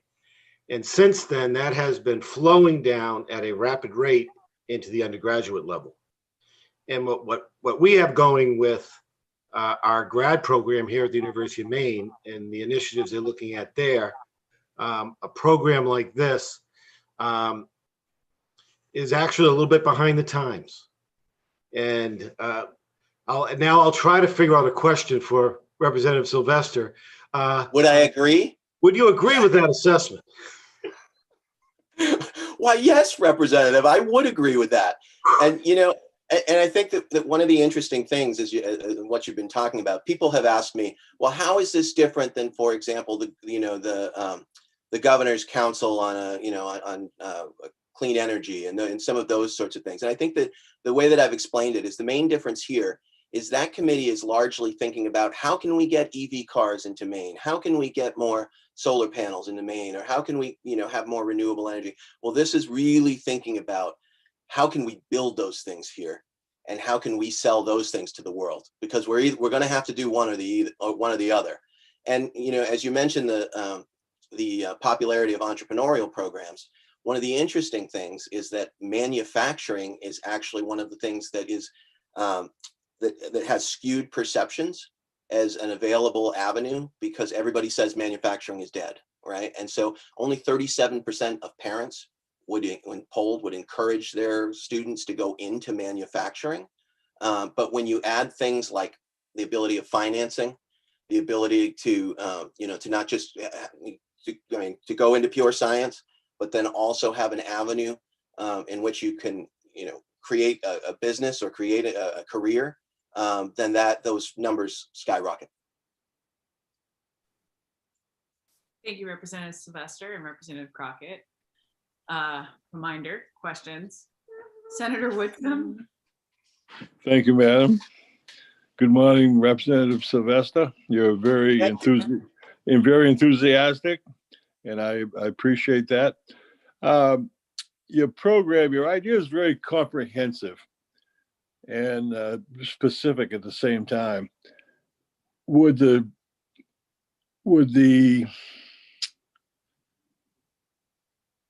future workers that you're trying to create be the education be more of a STEM type program, or would you try to fit it into the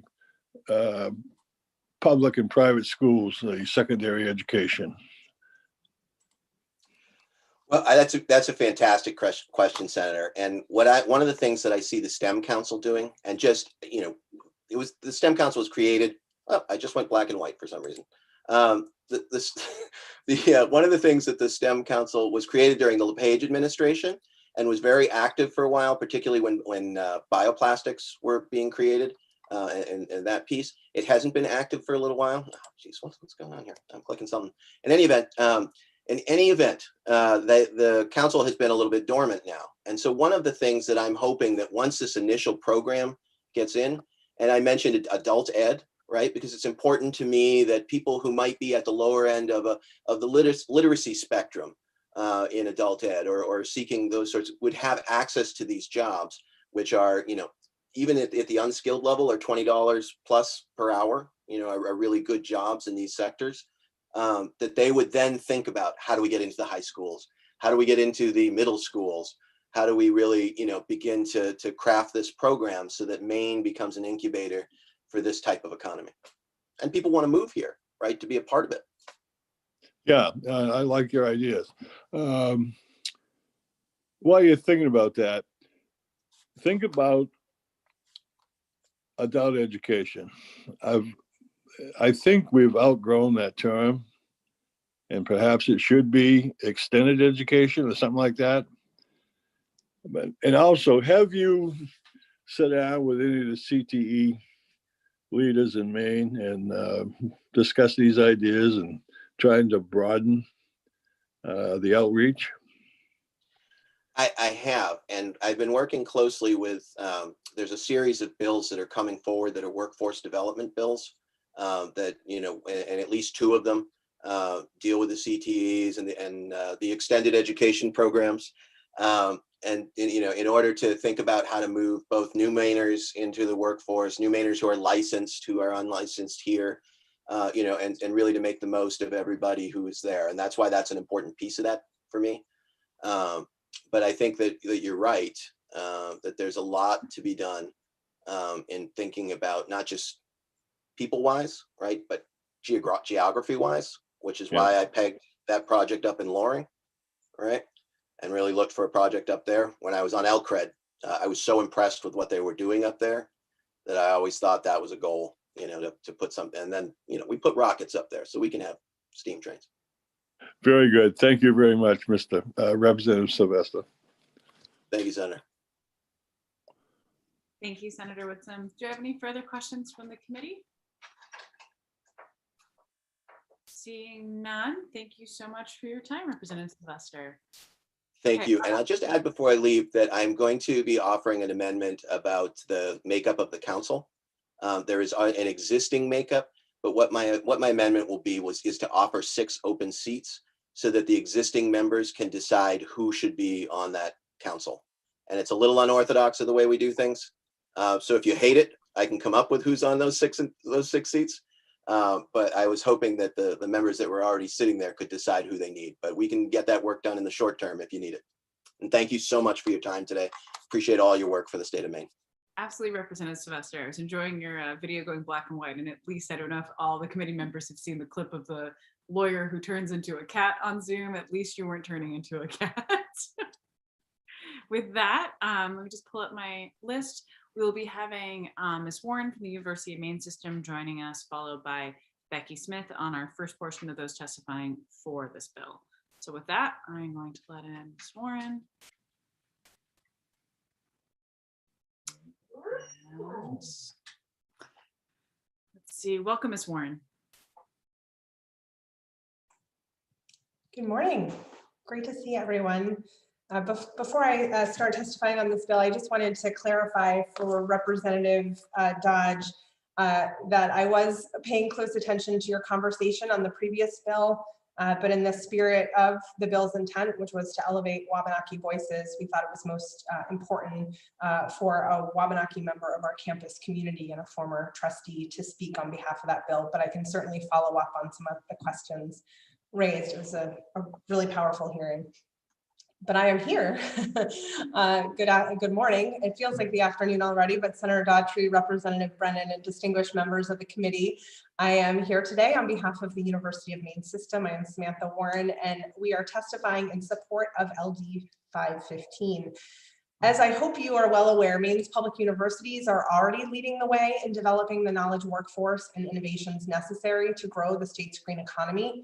Much of that work is, of course, happening at our flagship research university, the University of Maine, and is supported by state, federal, and employer partner funding. We don't think manufacturing is dead, as was suggested in the previous testimony. It's central to what we do at the university, and it's central to Maine's future.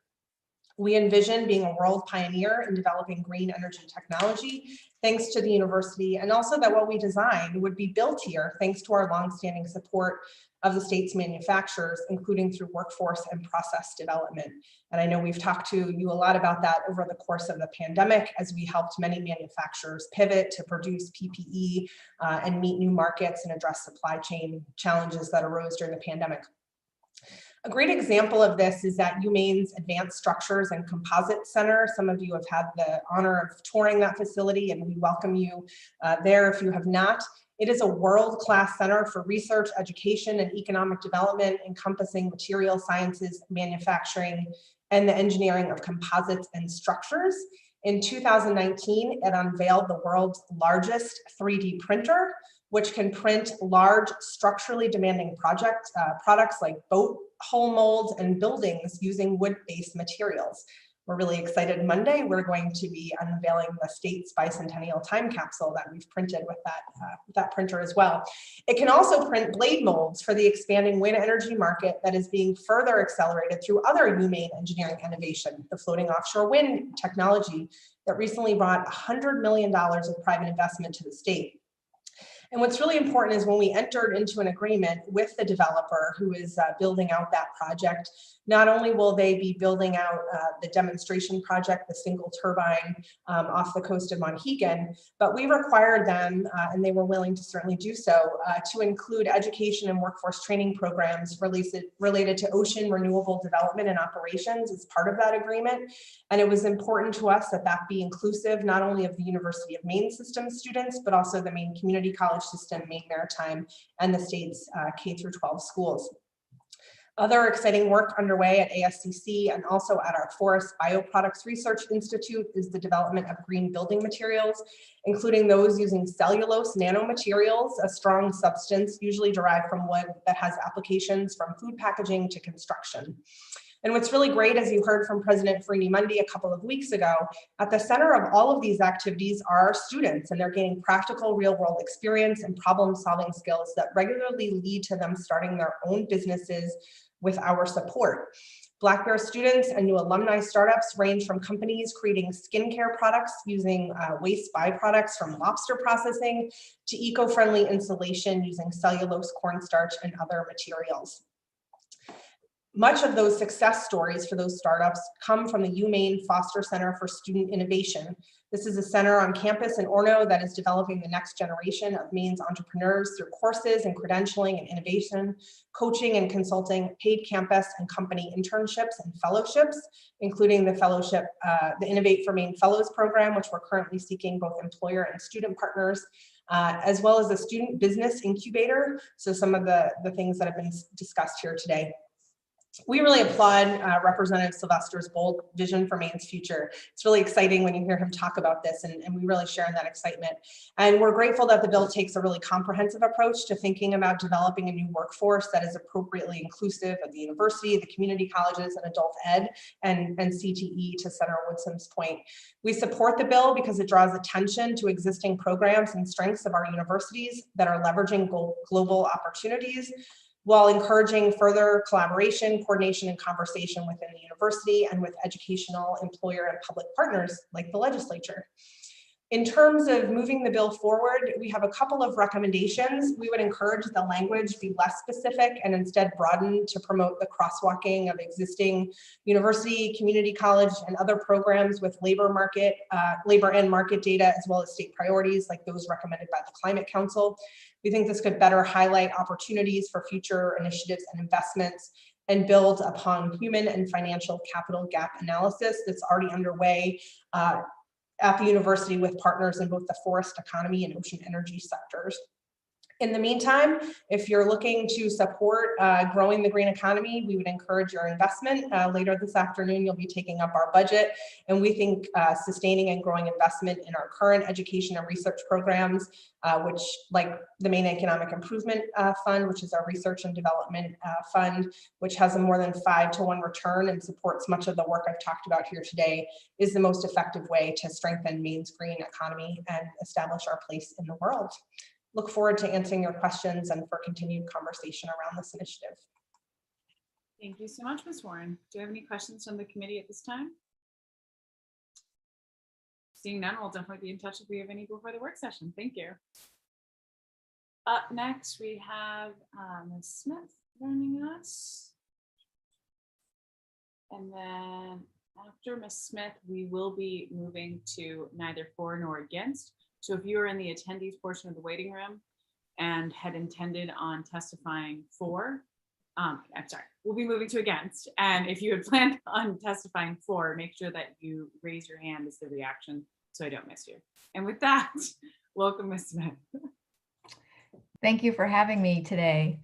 I'm glad to see you all bright-eyed and bushy-tailed this morning.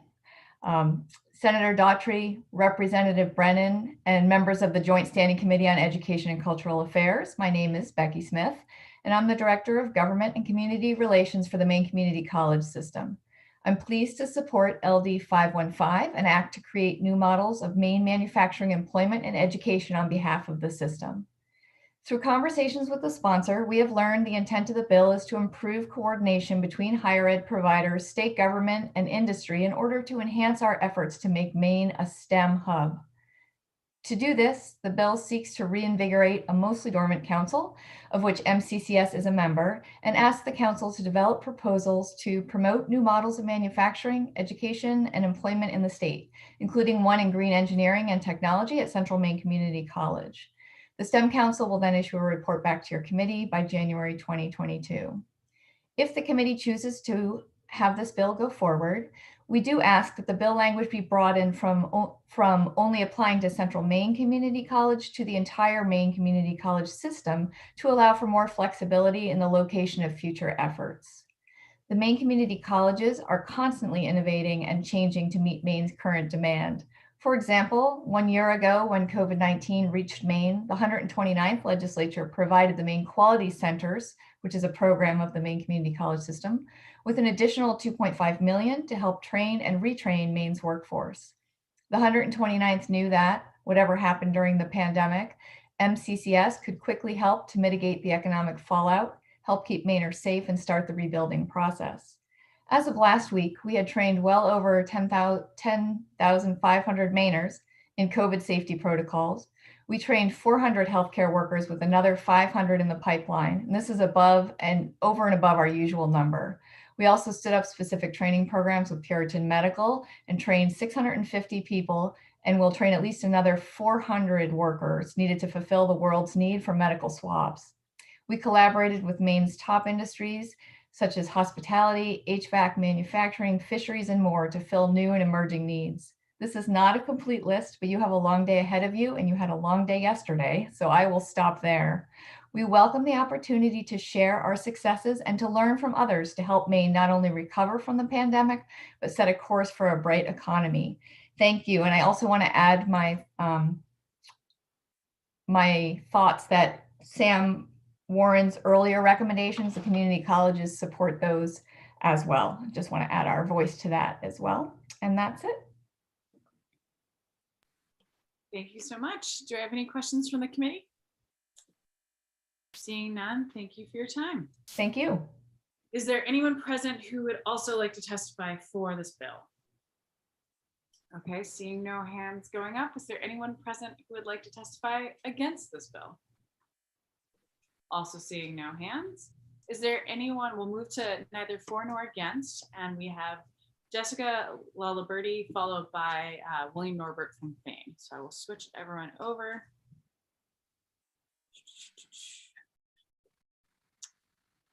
Okay, and welcome. And good morning. Still technically morning.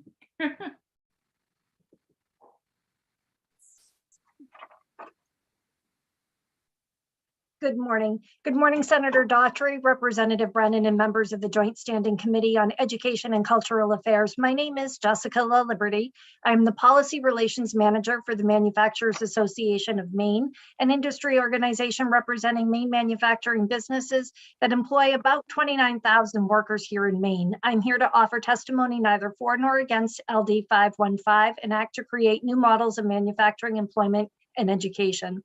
The Manufacturers Association of Maine represents over 400 members from various manufacturing sectors: aerospace, metal, paper, marine boat building, semiconductor, wood, textile, aquaculture, biotech, medical devices, electronics, RF and wireless communications, plastics, composites, bioplastics, studio, food and beverage manufacturing.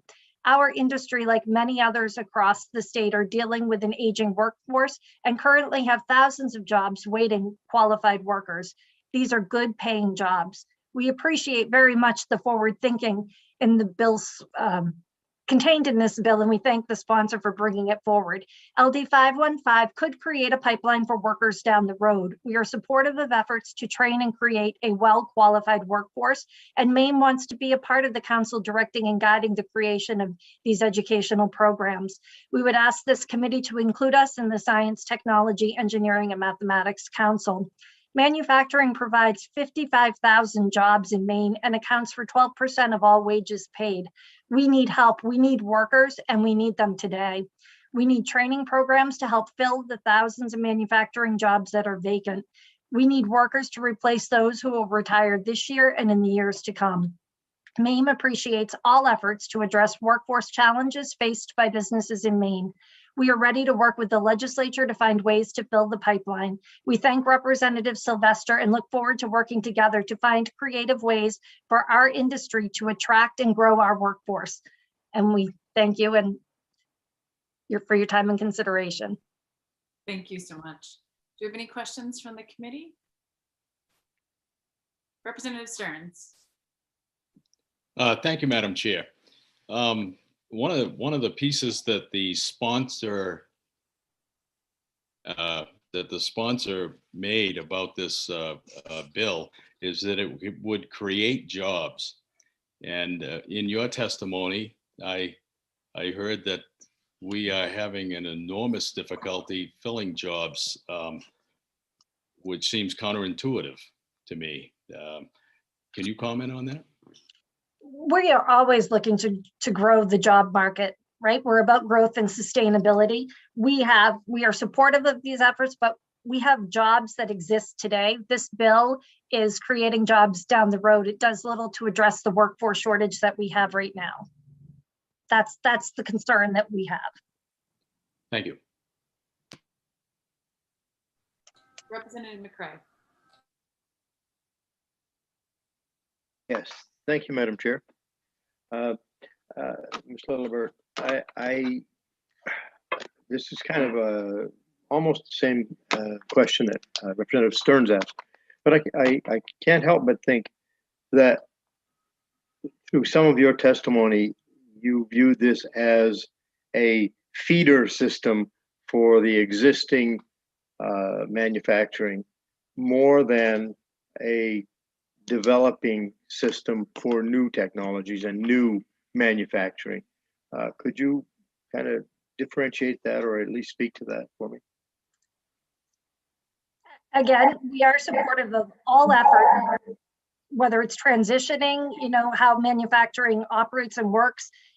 The concern that we have is there are thousands of manufacturing jobs that are unfilled today and struggling to find the qualified workers. We are supportive of creating jobs of the future, but jobs of today that are going unfilled need to have workers. Okay. Thank you. Thank you. I have Representative Millette. Thank you, Madam Chair. I'm curious, Ms. Lillibert, why the association views this as a zero-sum game. Does the association, is there a willingness perhaps to think that we could possibly do both? I do, and I think our testimony could have been very much in support, and I think we are supportive. We wanted to express the concern that we have about addressing current workforce needs. We are supportive of these efforts and we're willing to work with folks. We want to have a robust economy. We want to have job growth. We want to see the success of the industry. So I think you could have actually listed us under support. We just want the concerns about the current workforce shortage to be heard. I hope that clarifies that for you. That does, thank you. Any further questions from the committee? Seeing none, thank you so much for your time this morning and for your testimony. Up next, we have Mr. Norbert from FAME, and he's the last person that I do have on my list. And seeing as everyone who's in the attendees room has already testified, Mr. Norbert, you officially have the last word. Thank you so much. Good morning, Senator Daughtry and Representative Brennan and distinguished members of the Education and Cultural Affairs Committee. My name is Bill Norbert. I'm the Government Affairs Manager at the Finance Authority of Maine, and I'm zooming in today from Brunswick, where I live. And we're speaking neither for nor against, and there's my senator there. We're speaking neither for nor against this proposal. We're happy to participate in the discussions, and we had some questions and concerns about some of the language. I have spoken with the sponsor of the bill. You should have before you an amendment that I drafted. And it really goes along the theme of broadening the language in the bill. To us, it seemed a little proscriptive that FAME would definitely develop loan programs for this. We might have existing ones that could work, or other entities that finance might have existing programs that work. But we're, of course, supportive of manufacturing and filling jobs and education. We're happy to collaborate. You've had a very long day, and I won't read the rest of my testimony, but I'm happy to answer questions if you have any about the amendment. And thank you so much for your time. Thank you so much, Mr. Norbert. Do we have any questions from the committee? Seeing none, thank you for your testimony. You're welcome. Thanks. And with that, that concludes all the testimony that we have. Just to check with the committee, is there any material that you would like to request of Mr. Seneff before the work session? Not seeing anything. If anyone, oh, Representative Stearns. Thank you, Madam Chair. And I'm not sure if this is possible, but I am nearly daily, or sometimes multiple times daily, hearing about all types of entrepreneurial activities in Maine. And I don't know if there's a place where they're all captured.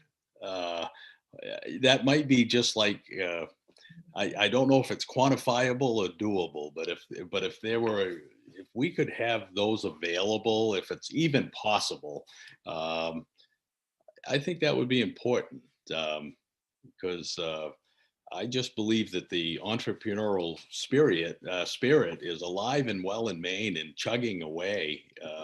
And I'm not sure if we need to further that. I don't know where I'm going with it, but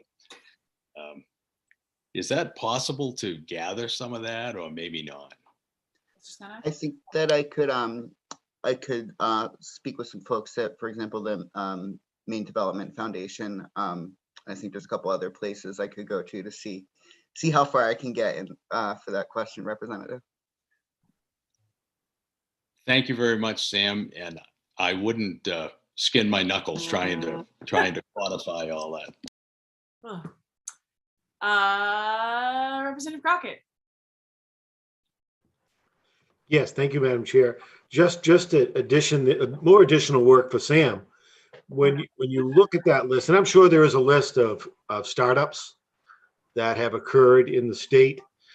In addition to that, I think we'd want to dig a little deeper and see how many of those startups are still alive after, say a 3-year or a 5-year period. We get a feel for that. Thank you, Representative Crockett. And just a reminder on any bill, if there is materials we need for the work session, please don't hesitate to email the committee and our analysts to be able to get that before we go into our work sessions. With that, I think that concludes everything. So I will close the work session, close the public hearing on LD 515. That concludes our work that we have scheduled for the morning. So we will break for lunch, where I will be making an additional pot of coffee, and we will be coming back refreshed, fed, and ready to finish up our work on the budget. We will be coming back at 1 p.m. So everyone walk around the house, maybe do some jumping jacks, and we'll meet back here at 1. Thank you, everybody.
All I have to do is. I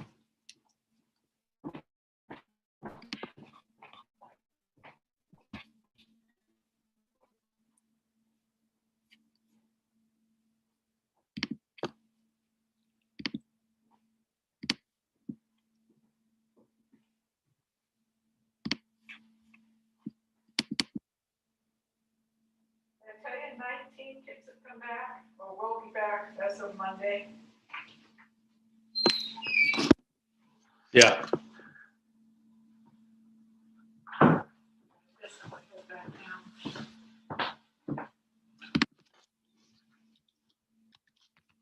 Whoops.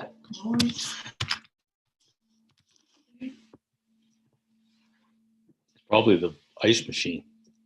Oh, yeah.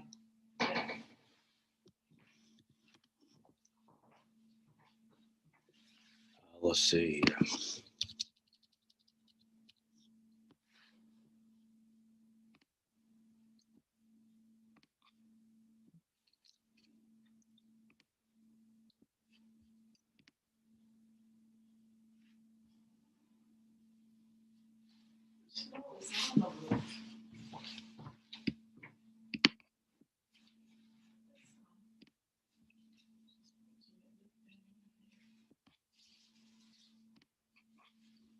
I don't know what's for supper.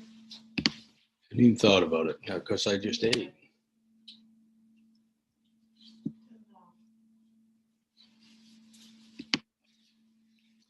I think this might go fairly quickly. Whoops, I'm probably on.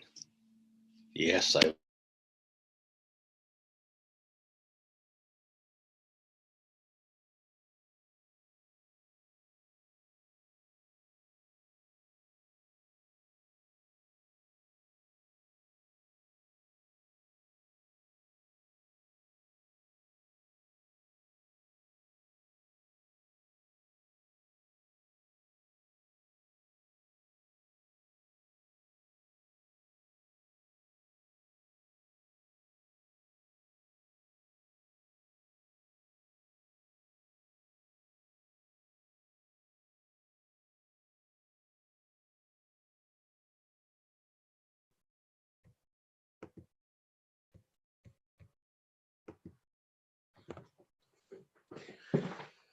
Oh.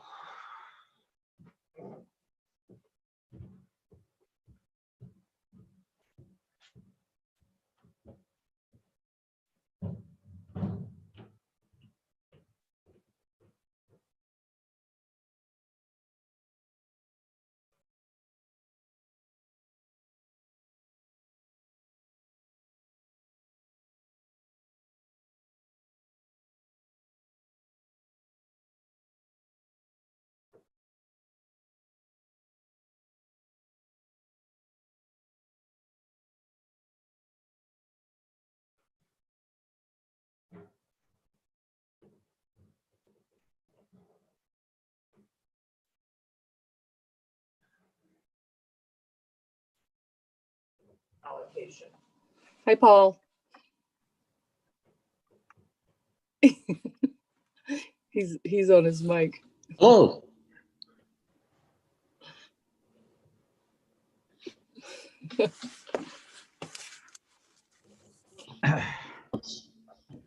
Working on such short sleep. I'm pretty silly today. Well, my wife just came home for lunch. She has a professional development day. And I said, I think I'm going to take a nap. And she's jealous.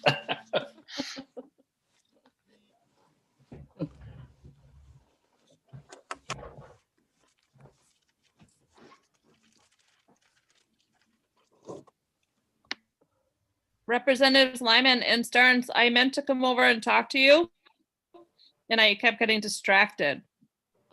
I wanted to come say hi, and I kept thinking, I need to go over and say hi, and then, I don't know.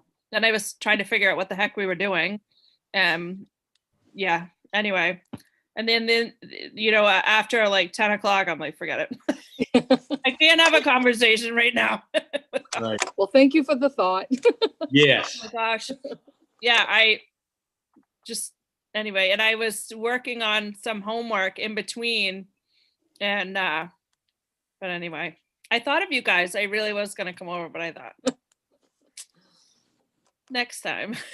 Well, it was interesting because Sheila came over to me with all the things that were going back and forth between the bodies, Mm-hmm. and said, "Paul, do you know anyone here that knows what's going on?" I took it pretty well. Yeah, and Paul told me, well, I don't. We were in caucus, and I don't remember which time, but I said to Mike, I said, after you lost me at about 5:30, and all this stuff, like a big wave came in. I was holding my own. I kind of had like, I felt like I kind of knew what was happening. That little onslaught came, and I thought, oh, you lost me. I don't know. I'm not sure. And another woman turned around and she goes, oh, this is my first year too. She goes, I was just thinking the same thing. I'm like, oh, good. It makes you respect surgeons that stay at it 16 hours. Yeah.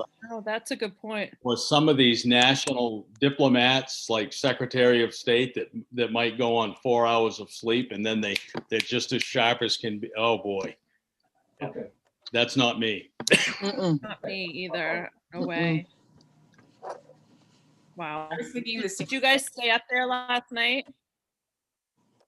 I didn't. I had like a 40-minute drive, so I headed home. Oh, okay.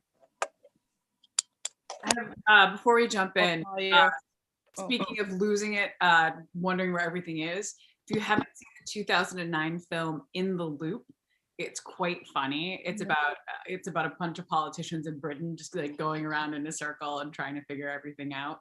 So if you guys want to laugh this weekend, I highly recommend watching In the Loop. Where's that streamed? I don't know where it is streamed. I'm trying to figure it out. Let's see. I think it's on Amazon Prime. And it's funny with the tablets, like, you know, you're trying not to be, you're being all casual and it wouldn't vote. Oh, You're yeah. like, you know, it's funny. There was a delay for us. I don't know if you guys had a delay on your tablets too. Towards the end, I felt like more, I noticed it more, and I'm looking at my friend on this, what's happening? I'm voting. Yeah. It's weird. I think everybody just doing it at the same time. Yep, that's for darn sure. Oh, Paul, what are you saying? Are you talking to us? You're muted again. Whoops. I spent all night looking for Netflix on my tablet. Didn't find it, huh? Okay, I think 1, 2, 3, 1, 2, 3, 4, 5, 6, 7, 8, 9, 10, 11, 12. Who are we? Sorry, I was on gutter retrieval. Oof. Okay, let's see.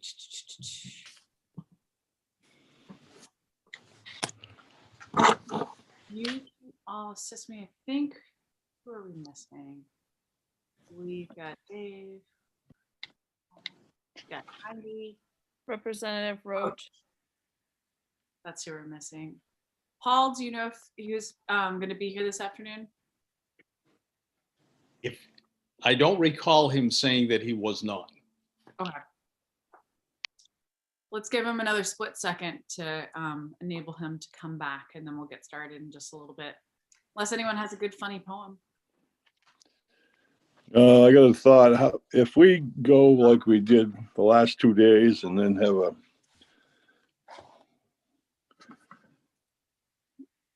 Zoom meeting, can we just postpone it or something? So the only reason last night I checked to see if we could postpone this morning, but a public hearing we can't postpone after it's been done. And to be honest, I felt like, okay, we're here. We're mostly functional. Let's get this shit moving forward, especially because we have to report back to AFA on Monday. So, but we're all in this together. It's a bonding experience. Yes, I love it. It's like a marathon, like Paul was saying, you know, think of all the professions. Yeah. Any shift that goes over 12 hours, you know, that takes. Yeah. I felt pretty proud of myself for getting here just a half an hour late, having to drive 4 hours. Ugh. Yeah. But it was a beautiful drive. The weather was just sunny all the way. Yeah. Traffic was good. I hope everyone has plans to go outside this afternoon. The weather is absolutely gorgeous. I don't know what it's like for you guys, for Paul and Dave, but it's about 58 right now outside my house. So, well, let's see, it's 1:06. So I think we'll get started. I don't know if anyone, Sam, if you can give Representative Roach a call or a quick check-in just to see. Yes, Senator. Thank you so much. And with that, welcome back to the Joint Standing Committee on Education, Cultural Affairs, and Sleep Deprivation. I am State Senator Maddie Daughtry. We'll start with introductions and then we're going to be jumping right into the budget work session. So I'm State Senator Maddie Daughtry. I represent Senate District 24, which are the communities of Brunswick, Hartsville, North Yarmouth, Freeport, and Pownell, and home to Bailey the dog, who has many feelings and is currently singing the song of her people. So there will be many musical interludes from the hound dog. And with that, I will introduce my House Chair, Representative Brennan. Thank you, Madam Chair. Good afternoon. I'm Michael Brennan. I represent District 36, which is part of Portland. Senator Rafferty. Thank you, Madam Chair. Joe Rafferty, Senate District 34, which is Acton, Lebanon, North Berwick, parts of Berwick, Wells, and Kennebunk. Senator Woodson. Oh, Senator Woodson, you are on mute. Dave Woodson, Senate District 33, covers Sanford to Parsonsfield along the New Hampshire border. Representative Crockett. Good afternoon, everyone. Ed Crockett, District 43, which is part of Portland and part of Falmouth. Representative Dodge. Good afternoon, Jan Dodge, House District 97, Belfast, Northport, and Waldo. Representative Lyman. Good afternoon, Sheila Lyman, District 74, Jay, Livermore Falls, and part of Livermore. Representative McCrae. Yes, good afternoon. I'm Representative David McCrae, and I'm bright-eyed like the rest of my colleagues here and looking forward to a long meeting. Thank you. Representative Millette. Sorry, Representative McRae, you slay me. Rebecca Millette. I represent House District 30, which is most of Cape Elizabeth, and I'm not so much looking forward to a really long meeting, gotta say. I'll have to move the laptop outside if this goes much better. Representative Roach will be joining us in just a few minutes, so I'll let him introduce himself when he gets back. Representative Salisbury. Thank you, Madam Chair. I am Sue Salisbury and I represent House District 35, which is part of Westbrook. Representative Sampson. Well, good afternoon. On this beautiful sunny day up here in the state capitol, I am Heidi Sampson representing House District 21, Alfred, Limerick, Shapley, Newfield, and Parsonsfield. And I just have to say, once a kid, always a kid. And I think I want to go out and play. Agreed. And Representative Stearns. Thank you, Madam Chair. My name, excuse me, my name is Paul Stearns. I represent House District 119, which consists of 12 towns in the unorganized territories of Piscataquis County. Thank you very much. So this afternoon, we're coming back to finish our work on the biennial budget. We did table several items, so we'll be jumping into those. And Ms. Rissler, I don't know if you want to just give us a quick reminder and primer, and then we'll jump right in. Sure. So I don't know if you had a chance to see this morning. I know you all were both up late last night and busy this morning with public hearings, but I did send a document that tried to just cover briefly all of those various tabled items, as well as just a brief overview of some of the proposals that had been made, perhaps withdrawn, but so that was a good place to start. Senator Daughtry, do you want me to pull that up on the screen so you can go through it? Let me pull that up.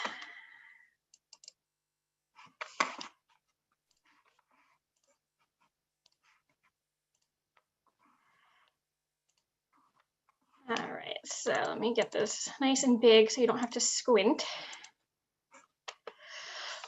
All right, so basically what I put together is just a brief bullet point list of all the tabled items. So you do have, there was a proposal for a new initiative in the Maine community college system.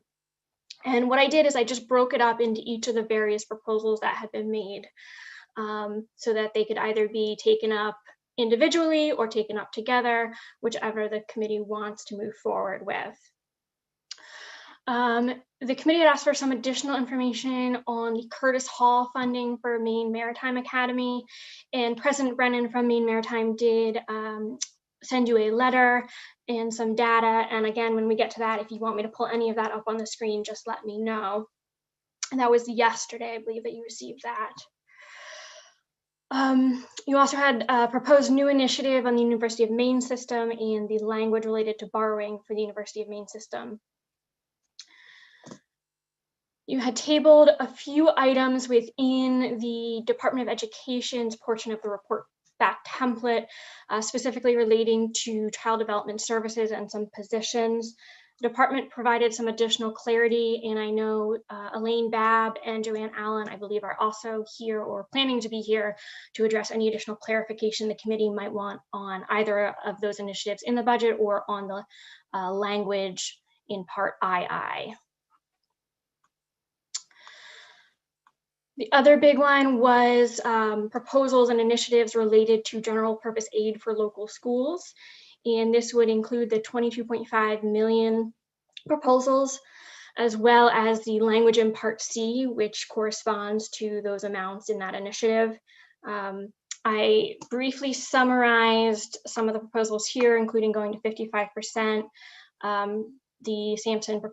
Representative Sampson's proposal. And there was also the question on, for the Department of Education, Representative Millette had proposed an amendment on National Board Certification Salary Supplement. I know she sent that all to you as well. I just put a brief summary here, but I can also bring up that proposed language as well if the committee wants to see it again. The committee also does need to go through the language part still. The big one is Part C, which some of those amendments relate to the GPA funding above, but there was also a proposal regarding the Maine School of Science and Math and one-time funds. And then the rest of the language parts the committee should get through today. So that is a quick summary of where you are and what's left to do. Let me know where you'd like to go first. Thank you so much, Ms. Rissler. I'm thinking actually if we just perhaps work off of that list and just go by item, and then we can jump into the language section. So I don't know, is it helpful for committee to bring that back up, or do we all have access to in our email? Oh, okay. Thumbs up from Representative Dodge. So actually, if you don't mind resharing that. And just make sure I've got all my notes. Okay. All right, so starting with the Maine community college system, as I said, I tried to break these proposals up, and you can either vote for them individually or all together. But there had been a proposal to do the 3% increase in each year of the biennium. I did want to correct the amounts I think that were originally stated on Monday. I wanted to correct those, and these are the correct amounts. I did confirm those with the community college system. There was also a proposal to add 7.5 million in each year of the biennium for workforce development. There was a proposal to perhaps increase by 5% in each year of the biennium, and those numbers on the screen are confirmed with the community college system. And then subsequently, I also heard a proposal for 2.5 million in the first year of the biennium for workforce development. And I believe that 2.5 million was specific to nursing. Although those who proposed that may want to provide more information on exactly what that means.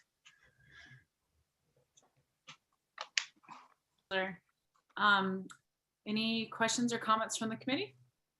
Representative Stearns. Yes, regarding the 2.5 workforce development money, President Dagler, I believe, discussing that, mentioned nursing in particular. I'm sure that's foremost on his mind, but I would not want to tie that money 100% to nursing. But I just wanted to clarify that. That was my understanding of what he said. I would second that as well, Representative Stearns, and apparently so does Bailey. Any other questions from the committee? Representative Salisbury? I'm sorry, I got kicked. I am sorry though, Representative Millett, on this one. I got kicked out, so I missed a little bit of what you were saying, but I wanted to know if we were ready for me to make a motion. I think so. Yeah. If it's good. I'd like to make a motion that we move in the new initiatives that were proposed for the Maine Community College system, which would be the 3% increase in each year of the biennium, fiscal year 21-22, and then fiscal year 2022 into 2023. And then also the recommendation of the $7.5 million in each year of the biennium for workforce development. And of that, there's a 5% increase fiscal year 2021 to 2022, fiscal year 2022 to 2023, and then 2.5 million in the first year of the biennium. So there's a broken out, the 5% would be federal money, is my understanding. And then the additional, the 2.5. Representative Salisbury, Representative Millett. Thank you, Madam Chair. I think there might be some confusion with this motion. There's a little bit of duplication there. So if it's okay, Representative Salisbury, I'll try to clarify. Sure, yes, please. So I think the motion you're proposing is the first bullet point, the 3% increase in each year of the biennium. And then the 2.5 million in the first year of the biennium for workforce development, plus the 5 million placeholder for federal funding. Representative Salisbury, does that? Yes, that's correct. Okay, so Ms. Rissler, if you wouldn't mind unsharing the screen real quick, just so I can see all the hands. Representative Stearns, and let me just clarify, Representative Millett, will you be seconding that motion with the friendly? Sure. I would second that motion as clarified, please. Okay, I think Representative Millett just clarified it, so the second. I'm the seconder. Okay. So, that being said, Representative Stearns. Oh, Representative Salisbury, quick question. Was that okay on the motion? Were you fine? I saw your hand go up. Okay, that was a thumbs up. Now, Representative Stearns. Thank you, Madam Chair. My question is the placeholder for the federal funds required? Is that something? I'm wondering, I believe it may be helpful given what we passed last evening. we also have folks in the attendees room, Representative Stearns, if you would like to ask. Anybody that could answer that question. Yeah. Okay, President Dagler, I am going to promote you to a panelist. Good afternoon. Good afternoon. I understand you had a late night last night.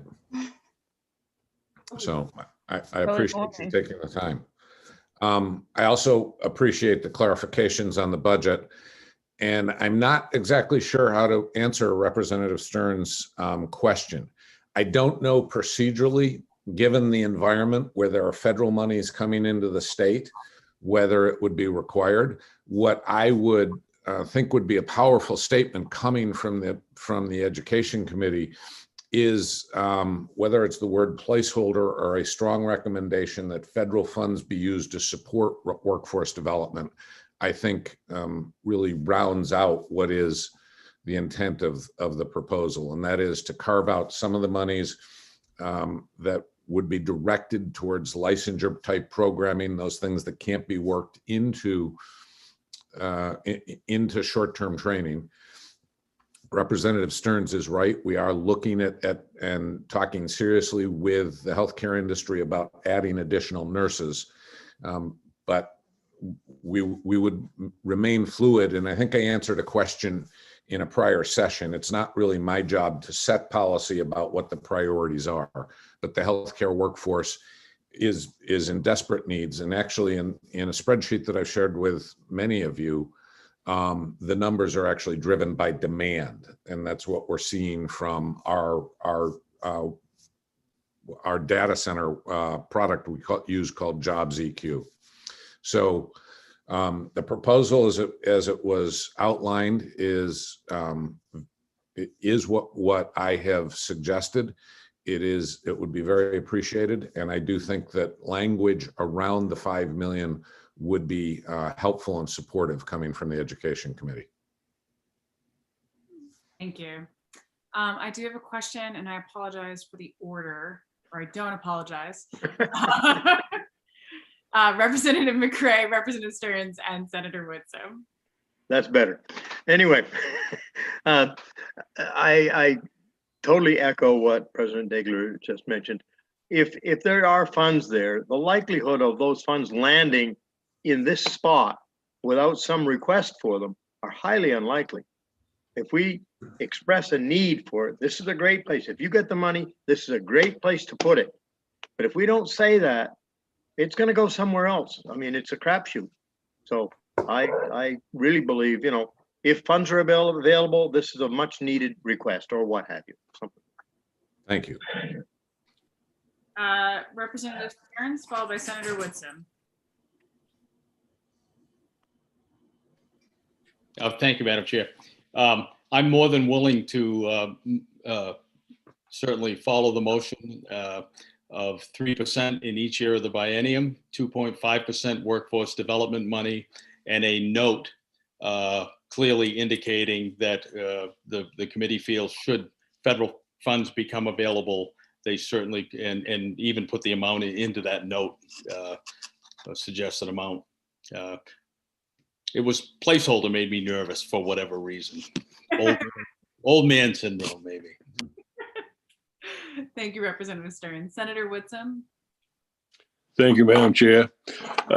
President Degler, with all the discussion we've had in the last few weeks and even today earlier on workforce development, is this enough money, in fact, to meet the needs of what we're facing in the state of Maine to get us out there and to be productive? And also a question, do we have the infrastructure and the personnel to develop the workforce that we need over the next immediate, say, 2 or 3 years? So is it enough money to fully meet the need? No, it's not. I'll offer for you the example that we've had around nursing, and the reason I've asked the 2.5 million be kept in a permanent form of funding. And that would allow us, the Maine Community College System, to double the number of nurses we produce each year. But that would only cut in half the gap that the healthcare industry is experiencing. So now, for us to go beyond doubling that healthcare staff does require a broadening of our infrastructure. We would need more laboratory and simulation space, and we would need additional clinical spots with the healthcare providers. So the proposal is what I would characterize as realistic. With respect to the $5 million,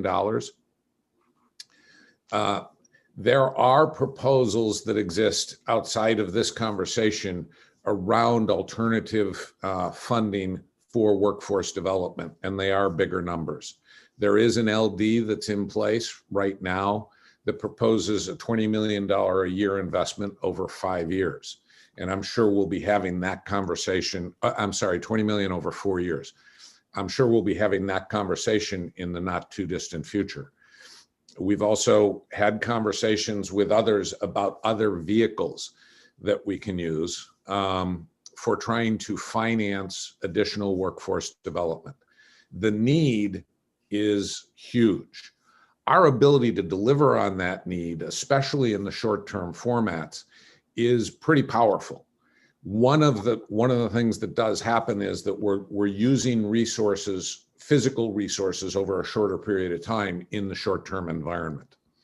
Now, we're currently building a platform that brings short-term trainees back into our colleges so that they continue to develop their education and they continue on a pathway so that they can earn degrees and so that they can move on and potentially move on to the university and go on beyond that. So the dollars are the dollar requirement to fill that need is significant. What this proposal does is provides a very pragmatic path that allows us to continue to expand our workforce development efforts, and it continues to build on that, on the platform that we have, and provides, frankly, a bridge to a larger pool of funding. Now, that bridge to a larger pool of funding has yet to be decided upon, so we've got to continue to work on that. But there are other funding initiatives, including work that we have in place with through federal resources. So one of the challenges we have, Senator Woodson, and we all share in this challenge, is that as Congress in Washington continues to appropriate dollars, we need to figure out the rules, we need to figure out where they go and how to fit those budgets together. So I would answer that question by saying this is a pragmatic approach to moving in the right direction to fill a significant workforce need. Yeah, if I may just follow up, Madam Chair. A lot of, excuse me, a lot of ifs there. I mean, it's if everything goes correctly, the money will be there. My main concern is that we have to act now. I mean, if we're going to address the economy and the workforce, we have to take it seriously. And I am in favor of more money, not this motion here, but that's just my own opinion. Thank you. Senator Woodson, you will have an opportunity to discuss a second and another proposal that will go much farther to really lifting us and really maximizing Maine's opportunity to move forward in this economy. So you're saying there is another bill coming? There are other bills in play, yes.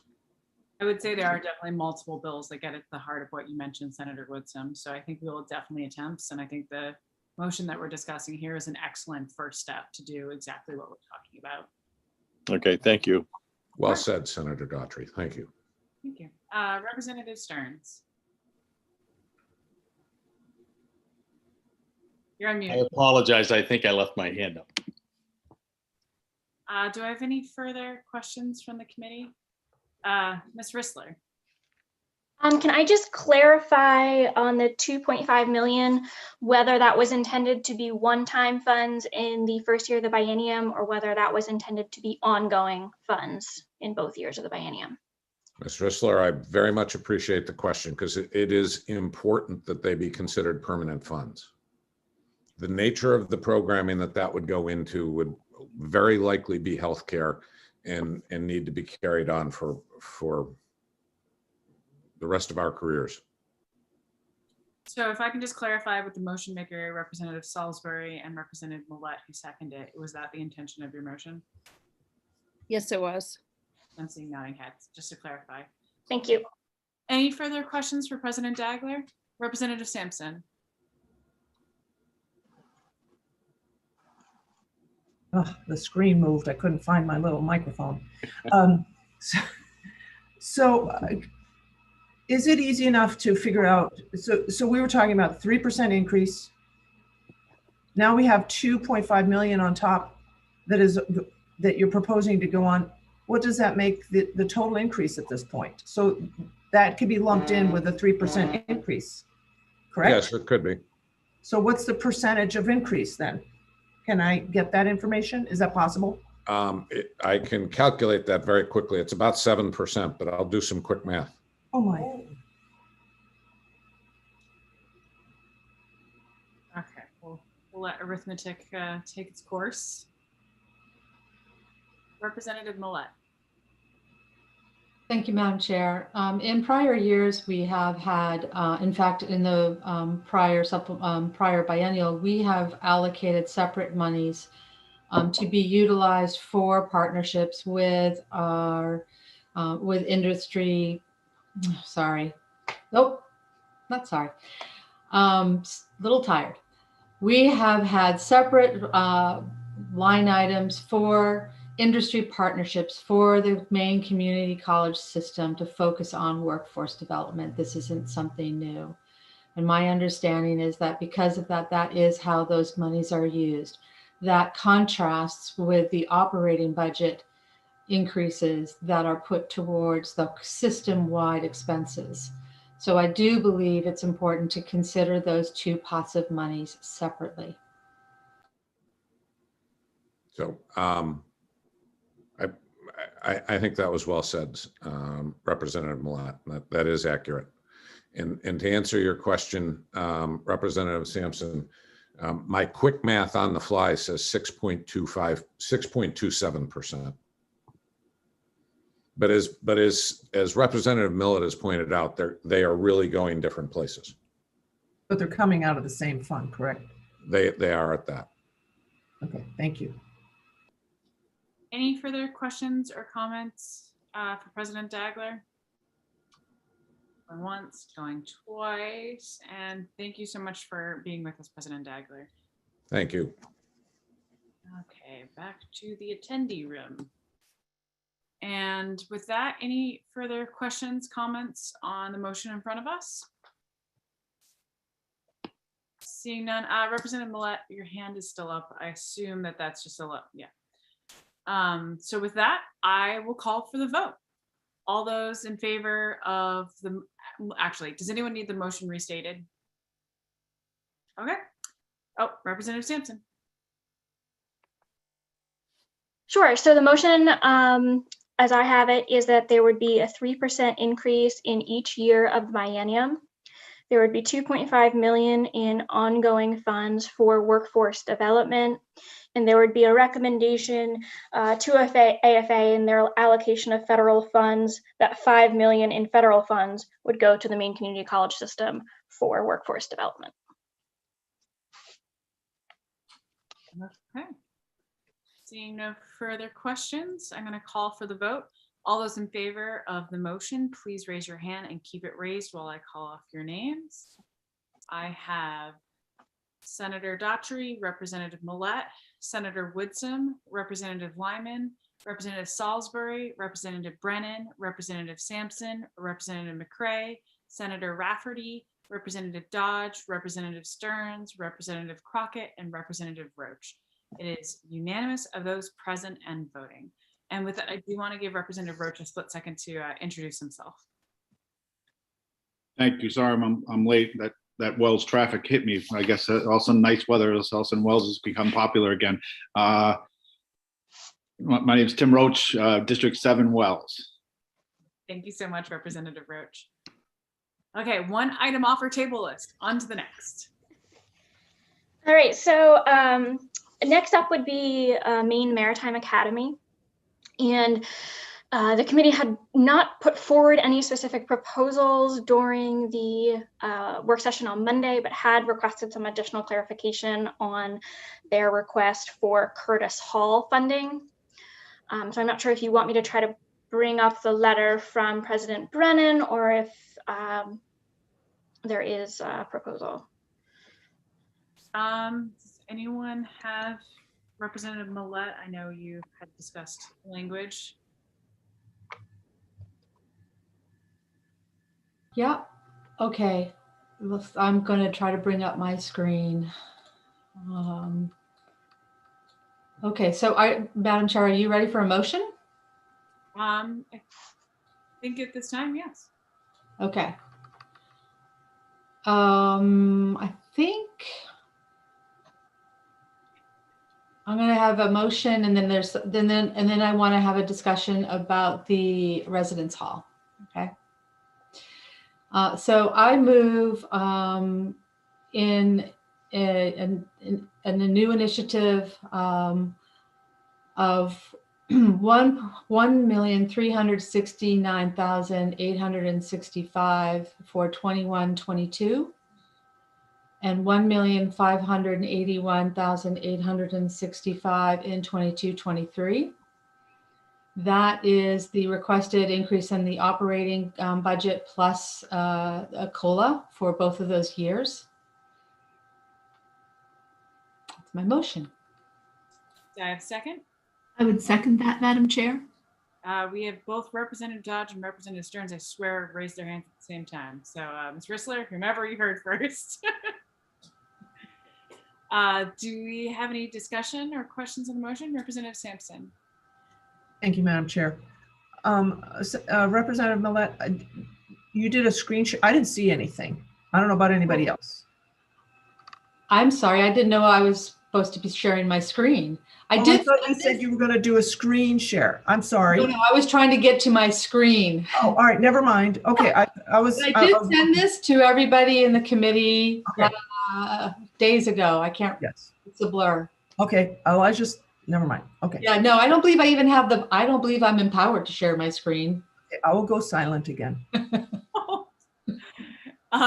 With that said, is there a clarification on the motion? Looking around the Zoom squares. Can I just make sure I have those numbers correct? Absolutely. So I had for fiscal year 21-22 would be 1,369,865. And in the second year, it would be 1,581,865. Correct. And I will share the document with you, Ms. Rissler. Thanks. I thought I did that already. I apologize. Comments? You may have, like you, I'm afraid. I've seen a lot of emails recently. Trial by email. Well, not seeing any hands going up, I'm going to call for the vote. All those in favor of the motion before us, please raise your hand and keep it raised until I can call it off. Although I'm going to make this easy. I see all the hands. It is unanimous of those present and voting. Good work, crew. Great. And now around the issue of the residence hall, Ms. Rissler, I'm not 100% clear on how we would do this, because I don't believe this falls within our budget scope of budget. But what I would like to suggest is that either as a new initiative or in our report back summary, that we convey to the Appropriation and Financial Affairs Committee that we would encourage them to include an 18 million use of Maine Governmental Facilities Authority, as was originally. Originally I believe it was 8.2 million a year ago or more. I would suggest, I hope others will join me in just saying, let's take care of this problem now, and use the Maine Governmental Facilities Authority as the vehicle to do that. Representative Second Dodge? that. Okay. Any discussion on this? Questions? Clarification? Seeing none, I think we're ready for the motion. So all those in favor of the motion on the floor, please raise your hands. Let's see, it is unanimous. No, hold on. Okay, reading names off. Representative Dodge, Senator Daughtry, Senator Woodson, Representative Lyman, Representative Salisbury, Representative Brennan, Representative Stearns, Representative McCray, Senator Rafferty, Representative Millette, Representative Crockett, Representative Roach, and Representative Stearns. I got you, I think. All those opposed, please raise your hand. Representative Sampson. The motion carries. And what would your report be, Representative Sampson? No.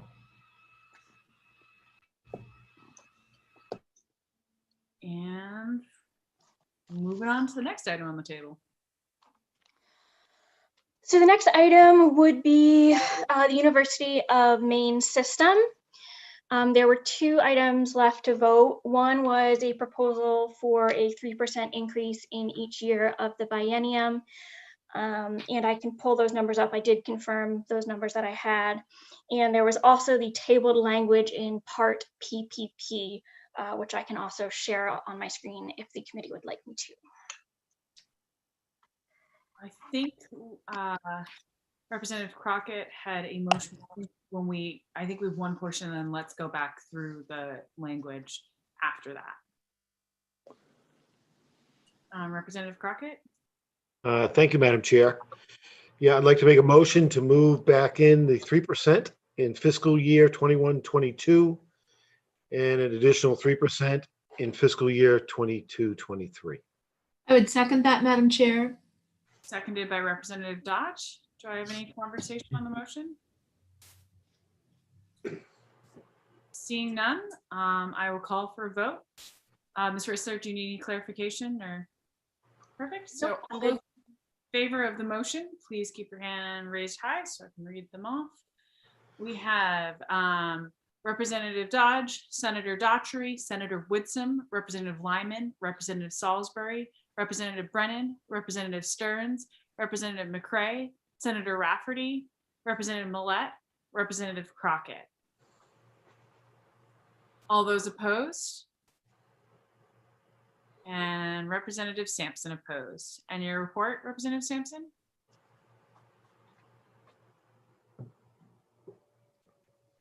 Oh, you're on mute. Mute. I know, I can't, my screen keeps moving around. I can't find the little thing. It's a no. The space bar I discovered, you can use to just hit. Oh, that's cool. I just hit the space bar and it'll undo it? Yeah, as soon as you take your fingers off, you're muted again, but if you hold down the space bar, it'll keep you unmuted. Brilliant. That might make your life easier. Representative Roach, I do apologize you weren't on screen, so I'd inquire how you'd want to register your vote. I'm in favor. I was trying, but my internet was all. Oh, it's one of those days. It is. One of those lifetimes, I should say, over the past 12 months. On the turnpike. Yep. Okay. Up next, if we could share the language portion for the humane system and take a look at that.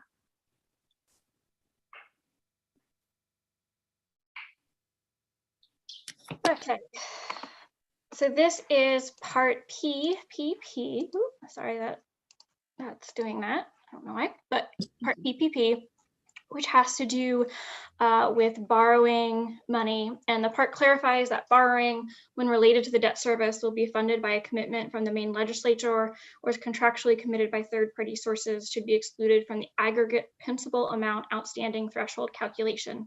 Additionally, this part clarifies that borrowings under this chapter should not include capital lease obligations, financing for energy services projects, or interim financing for capital projects.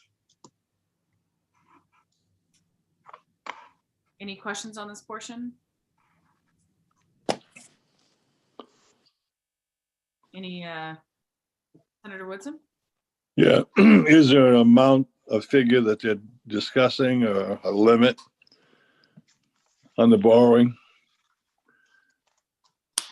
Is that the 350 million?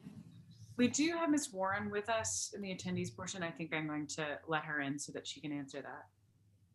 So heads up, Ms. Warren.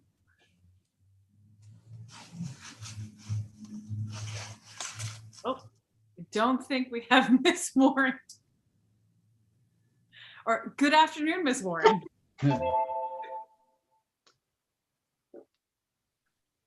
Sorry, I think I'm listed under Sam's name. Ryan Lowe, I'm the Vice Chancellor for Finance and Administration. So thank you for the question. We have typically had for decades a cap on the amount that we can borrow. This is internal borrowing, so this is not general obligation bonds or bonds that work their way through the legislature. This is typically the type of bonds, we refer to them as revenue bonds, that support where we have a revenue source to support the debt service. And so the best example we have is residence halls. And so we don't bring residence halls to the legislature for general obligation bonds. We fund those internally. And so we have always had this this cap that is now sitting at 350 million. Over the last couple of years, starting with the legislature's support a couple of years ago, we got 50 million in borrowing authority to finance some engineering upgrades at the University of Maine. More recently, I think a lot of folks are aware, we have we've been in discussions with the Harold Alfond Foundation about a number of improvements that they would be making to our facilities as well. And so really what we're looking for here is to really manage these two debt loads separately. So when we are paying the debt service, which is what the intent of this legislation, the original budget language was, we would be limited to that $350 million. But if it's a case where a third party, whether it's the legislature, whether it's the Alfond Association, where they're literally paying the debt service, but we're using our financing mechanism to do that, we would ask that that be kind of held outside of that cap. Again, because it's not debt that we're issuing or that we're paying for. It's where a third party is covering those obligations for us. So I hope that's helpful. I'm happy to go into more detail if there are further questions. Thank you. Thank you, Mr. Lowe, not Ms. Warren. Any other questions on this portion? Representative Millette. Madam Chair, are you ready for a motion? I'm ready for a motion at this time. I'd like to move in part PPP. Is there a second? Second by Representative McCray. Any further discussion? Seeing none, all those in favor, please raise your hand. I've got Senator Daughtry, Senator Woodson, Representative Lyman, Representative Salisbury, and now that I'm looking around the screen, I will stop reading off names because it is unanimous of those present and voting. Make everyone's life easier and quicker. Thank you very much. Thank you, Mr. Lowe. And making progress, guys. We're almost there. The finish line is in sight. So that concludes everything that I had for the higher education systems. So if there's anything anyone wanted to add, now would be the time. That's everything on our list as well. Okay, so next up on my list is going to the Department of Education initiatives. And first up was the Department of Education initiatives related to child development services and those positions. There were four initiatives that got tabled in the report back template, beginning on page 16 and going on to page 17.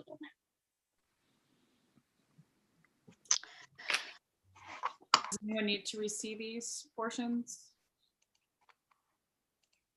Seeing blank stares, so I'm going to take that as a no. Representative Brennan, did you have a motion you wanted to make on this? Yes, I do, Madam Chair, but I have a question for Ms. Ritzler first. Can I make a motion to move in all four at one time so they don't have to be separate? Okay, so I'll make a motion to move in reference 765, 766, 820, and 821. Is there a second?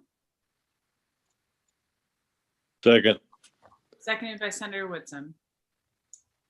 Representative Stearns. Oh, Representative Stearns, you're on mute. I think I do things exactly backwards. I mute when I shouldn't, but thank you, Madam Chair.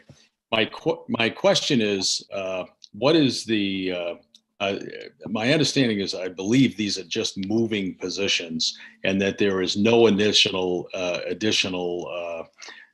burden on the general fund from the moves. Is that correct?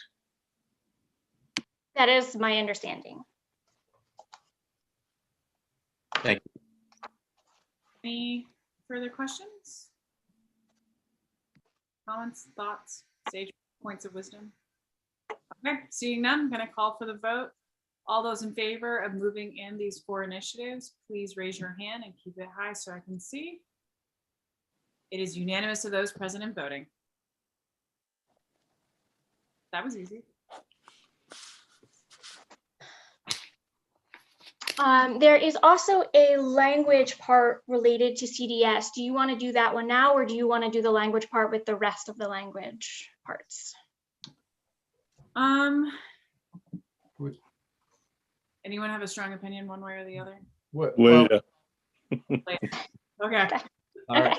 Speak. All right, we'll circle back to that then. So the next initiative in the Department of Education portion of the budget is regarding general purpose aid for local schools. This was reference number 754 on page 29 of your report back. Anyone need to see the screen on this one? Looks like we're good. Representative Dodge. Thank you, Madam Chair. I'd like to move in an amended percentage, please, for GPA at 55% for the 21-22 year and 22-23 year of the biennial budget, please. Do I have a second? Seconded by Representative Millette. Just for clarification, that motion would include any corresponding language changes in the Part C portion. Yes, please. Thank you, Ms. Risler. Any comments? Representative Stearns. Thank you, Madam Chair. My question would be, what would be the dollar amount in increased general purpose aid in each year in order to attain the 55%? I do not have that number. I'm going to see if Rachel Tremblay does or has an estimate.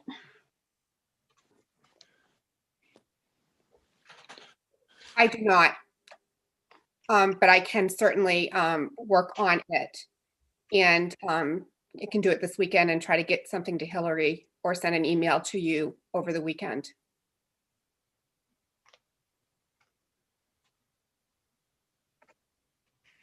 Any other questions? Representative Sampson? Thank you. So we don't know the total amount. Should we be voting on this then? Or should we be waiting till we get that amount? Representative. I prefer to wait. I don't mind 55%, but I would like to see a figure. Representative Salisbury, and then Stearns, and then Dodge.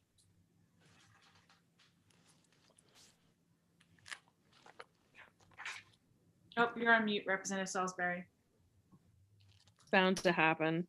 I can appreciate the wanting to see that number. I think that the goal in offering to bring us to 55% is behind the fact of honoring the promise that we made that the state of Maine would pay for 55% of the cost of education. And, you know, regardless of what that amount would be, I know that it does have some ramifications for what that number would be, but we're hoping that we can send the message that we feel like it's our responsibility to pay that full amount. Representative Stearns and then Representative Dodge. Thank you, Madam Chair. There is certainly no way that I can vote for a budgetary item and not know the amount. It's just I just can't do that. However, I'll take a second to. I know that I've spoken before about with all the federal money coming in, how we might be able to use that. And I did read the department's informational piece, and I knew it was coming on basically supplanting and also maintenance of effort. I want to commend the department for the hard work that they've done in order to come up with the 22.5 figure. However, I still think that these federal funds, we're in a whole new world with COVID, and I really don't know. I don't know how those funds are going to be able to be used for municipal and for states, and I don't think anyone does.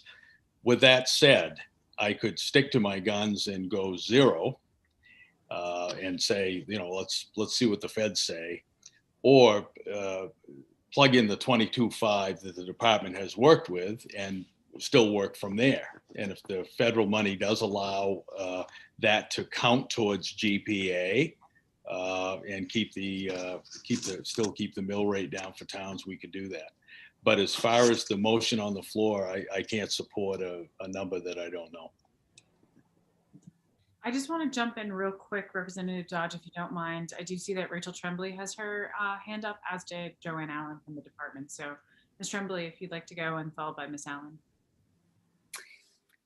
Real quick back of the envelope, just for FY22, it looks like about an additional 75 or 76 million on top of the 22 to get you to the 55%. Thank you. I'm seeing Ms. Allen nodding her head, but just want to defer and see if she has anything else she'd like to add. No, Rachel is right on the money. The back of the envelope that I did is 75.7 million. So thank you both very much for that. Hopefully that answers the questions for the committee. I'm seeing some thumbs up. Representative Dodge. Thank you very much, Madam Chair. I just want to add a brief comment about members of the Education Committee being supportive of our goal to get to 55%. And I would like to speak just for myself that is the reason that I have offered this amendment, and would ask for your consideration and support of it going forward whenever that vote is taken. Thank you.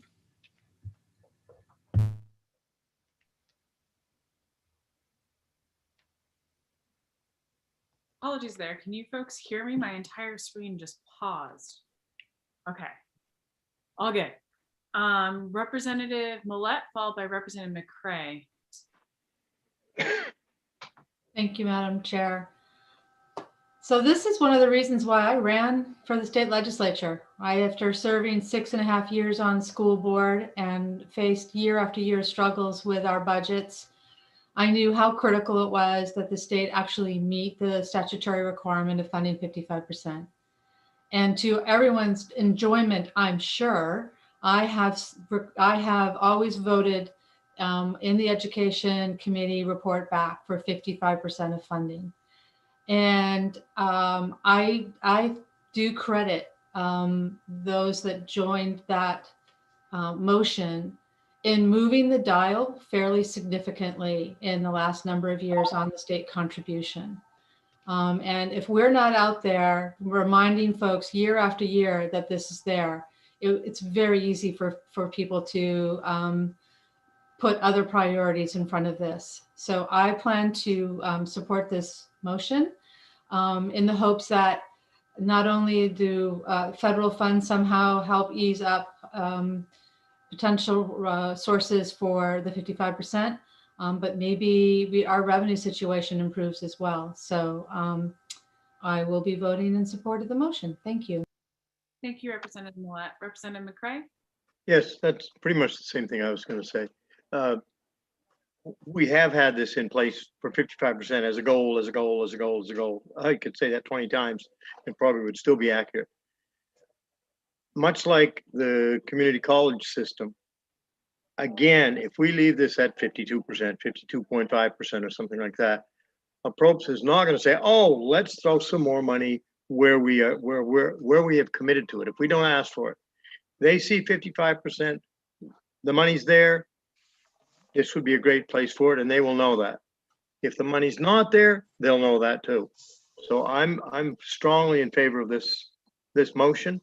And if it gets us there, fantastic. We'll all have a party. But if it doesn't get us there, we're still trying to move the needle up every day, every year. So I'm totally in favor of it. Thank you. Okay, Senator Rafferty and Representative Crockett.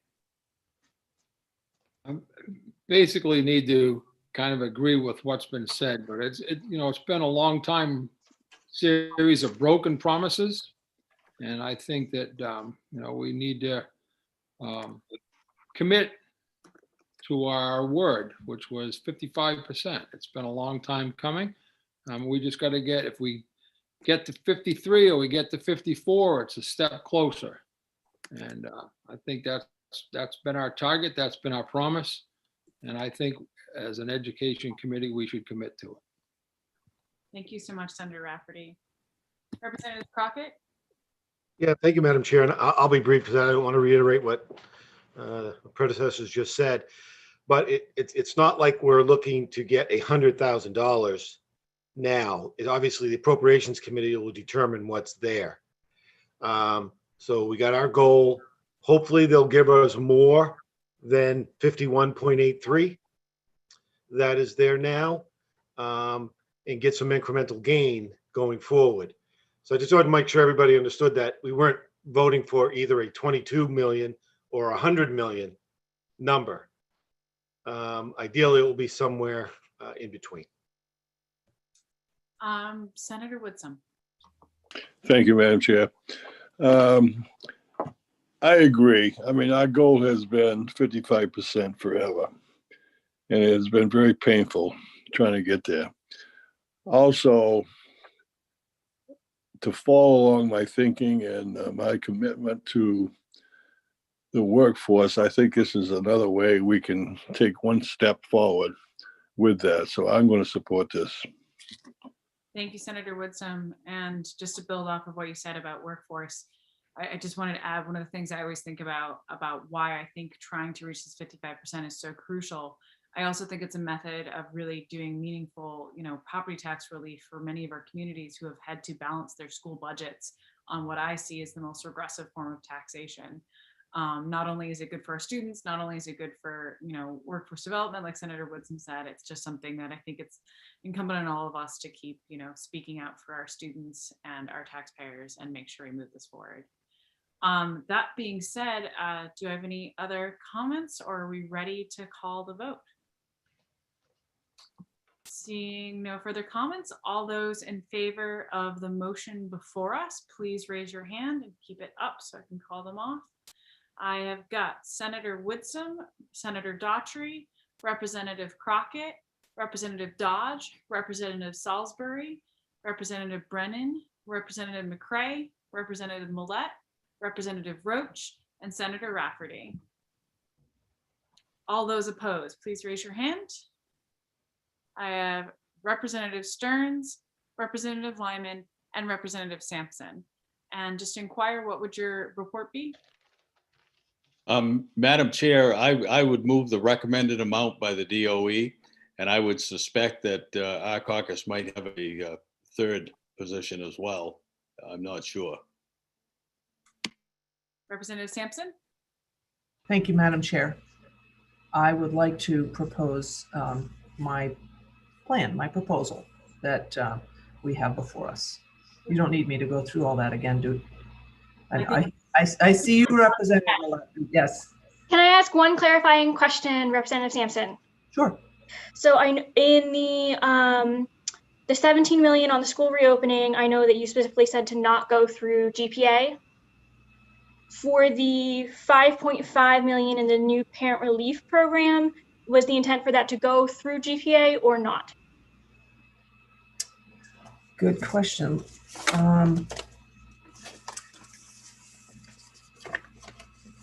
It's yeah, trying to remember my thought on that. That was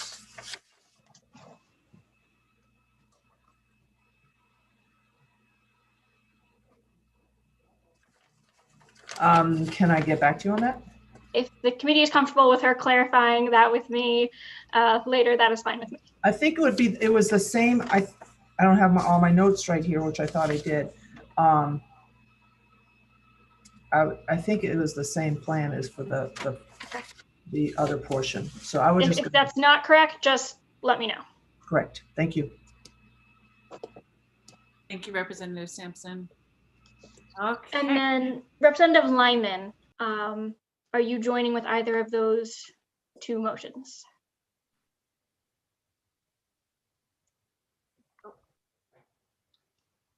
Yes, join in with Representative Stearns. Thank you. I'm good. Perfect. So I think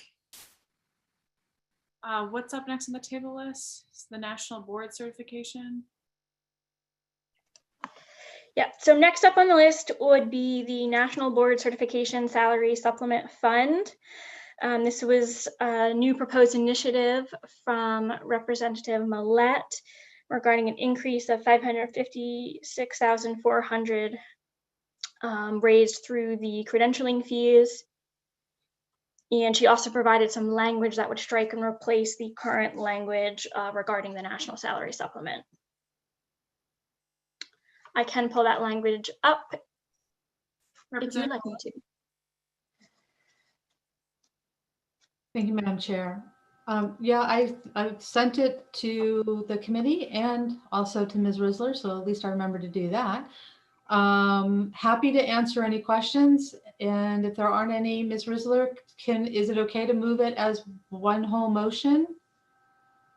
That's fine with me. I did have one clarification that I did want to ask, which is whether those additional funds were meant to be a redistribution through GPA or to be zeroed out of GPA and done separately. Out. Okay. Do you have any questions? Let's see any. Representative Millette. Oh, I would second that motion. oh, Representative Millette hasn't officially made a motion. Representative Millette, would you like to officially make a motion? Sure. I will move in these initiatives and language around National Board Certification. Second. And I would second, please. Thank I you. think Representative Stearns actually beat Representative Dodge on this one. Milliseconds here, fine line. I had my hand raised. You both. Points for Stearns. 2 points to Gryffindor. Although I don't know if you're a Gryffindor or Hufflepuff, you know. That being said and joking aside, do I have any questions on the motion or the proposal? Representative Stearns, I assume your hand is still up from seconding. Yes, Madam Chair. I refuse to be bullied by the good representative from Belfast and beat me to the punch on that. I did want to comment on the rigorous process that these national certification teachers go through. It really, truly, they are the Navy SEALs of educators. They tear down their own practice and build it back over and over again. It is a very, very worthwhile process that they go through. Thank you for that important reminder, Representative Stearns. Any further questions? Seeing none, all those in favor of the motion before us, please raise your hand.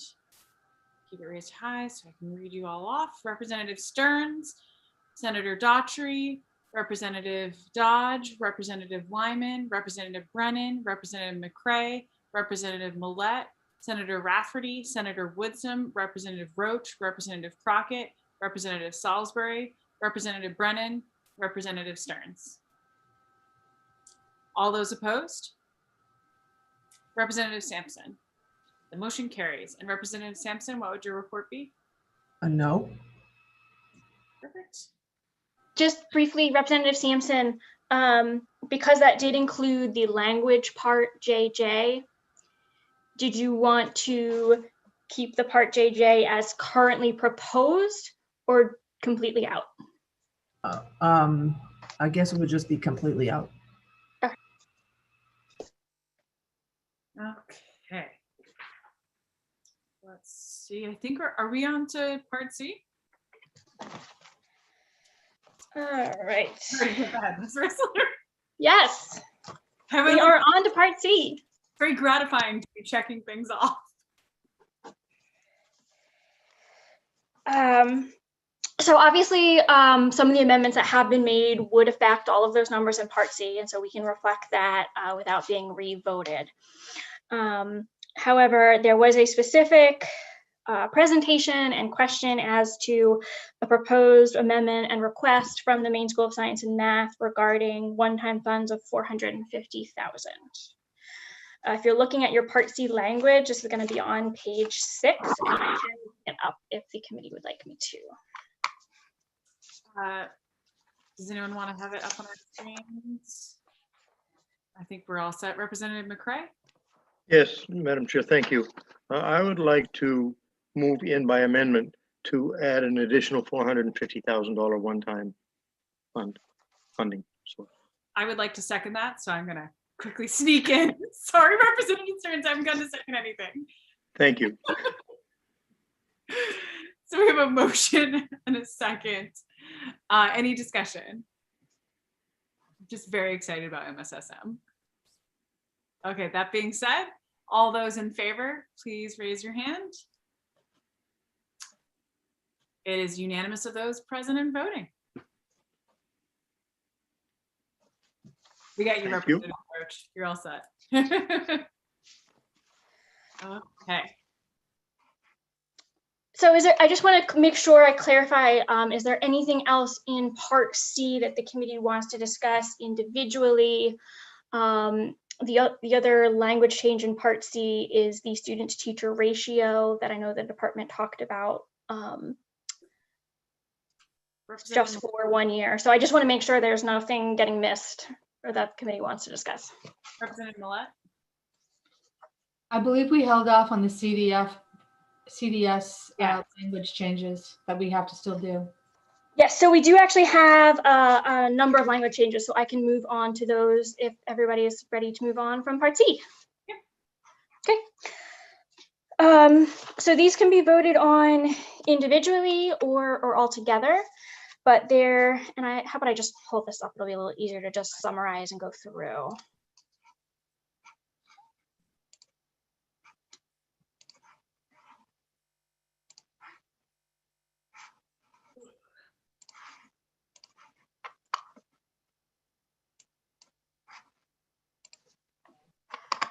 So I'm going to skip down, starting to Part E.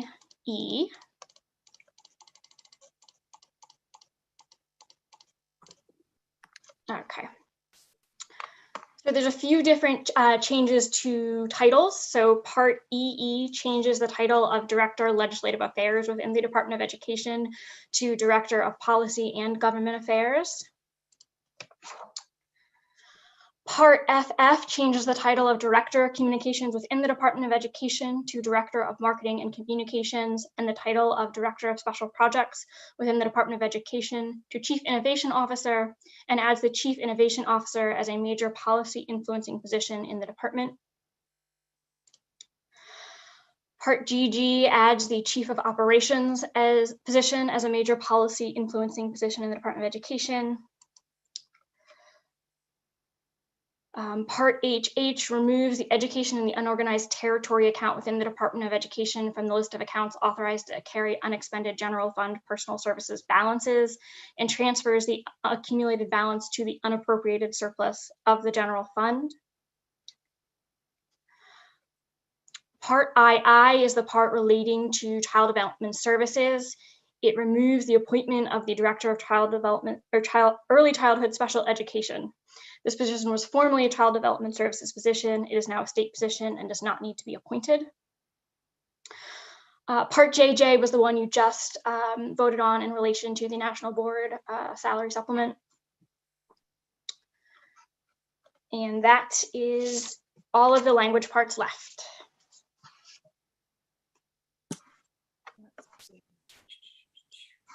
Madam Chair, I'd move in acceptance of the language in those sections that was just outlined by Ms. Risler. Do I have a second? I would just clarify it would be with the exception of Part JJ, which was moved out as part of the motion on the National Board salary supplement. Right. I would second that. Seconded by Representative Sampson. Representative Stearns, followed by Representative Dodge. Thank you, Madam Chair. I don't really understand the unorganized territories piece. If someone could, maybe someone in the audience could explain that to me or Miss Risler. I would see if I think Elaine Babb from the Department of Education can answer that question.